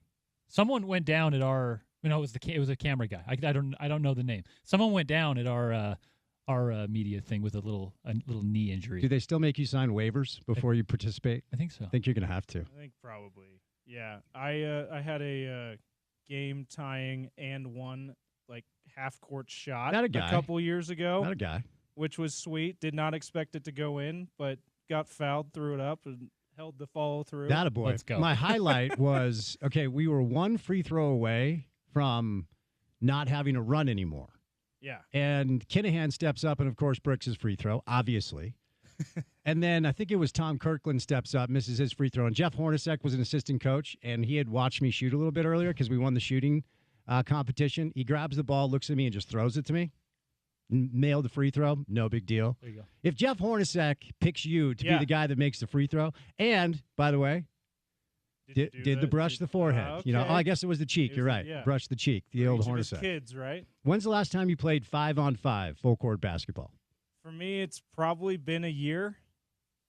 I used to go a ton, especially before I moved up here when I was still living in St. George. But yeah, once I got into full time in this role before I took over for Bill as PD, I was having to be here before 8 o'clock every day. Yeah. And so that eliminated like the late night runs because I wanted to get some sleep, and eliminates the morning runs because I have to get ready to go to work. Yeah. So when's the last time you played 5-on-5, Porter? It's been a minute. I used to play like full pickup basketball every day. And then about a year and a half ago, I crashed my bike in. You remember? No, I remember that. Yeah. And it just took it out of me. So once you get out of the rhythm, it's hard. The first thing that goes, but I need to play soon. The first thing that goes is your handle. Yeah. The first thing that goes is your ability to dribble at a high level. I don't know why. Like, you can always shoot it. Like, if you grew up as a shooter, you can always like step up and shoot free throws. But the first thing that goes with you. Yeah, the first thing that goes is your ability to handle. That's 10 minutes on our pickup basketball. There you go, guys. You're welcome. Absolutely. What's coming up on the drive today, Spence? So, and Porter? Yeah, today could be the last day of the NBA season. We'll see if Halliburton goes. The Pacers are going to have a walkthrough in 1 hour. It's 5 o'clock Eastern time, 3 o'clock Mountain. And so the medical staff will make the determination about whether or not he's going to play. They're going to call him a game time decision all the way up. For right? sure. And I'm always conflicted on this because Halliburton said this post-game, Game 5. He's like, this is my lifelong dream. And look, the highway of NBA basketball is littered with bodies of players that made it to one NBA Finals and never made it back. Yep. So I wouldn't blame him for trying to play. But at the same time, like, if you're hurt, dude, you got to say, like, I can't go. It's always an interesting dichotomy. Well, it's hard because you don't want to hurt your team. Right. But you also may think you can help your team, and you want to listen to your coach on what that balance is. You want to listen to the medical staff, but at the same time, if I'm a doctor, I'm saying, hey, we'll see you next year. If I'm Tyrese Halliburton, I'm saying, I don't care if I do tear my Achilles. I'm playing in the NBA Finals. Right. Yeah, I got a Yeah. chance. I don't know. What tough. Achilles tear, missing all of next season. If you're able to come back and win this series, that Yeah. probably feel I worth would it, trade right? Changes your life. Changes I your would life. make that trade. I would Yeah. take a title for one season rehabbing an injury, for sure. Not only Achilles, 100%. you could take my left foot. Take it. Well, I don't Give know if me you a- want to give up the left foot entirely. for a ring. Okay. I would give up a foot for a title I might ring. give a toe. I don't know if I'd give a foot. Mike Vrabel takes the cake on this. We won't say what he would cut off for it. Oh, yeah, but indeed. he said he So- would cut off an important part of his body. So we'll do a lot of NBA Finals. Ace Bailey canceled his Philly workout. There's some weird dynamics going on behind the scenes.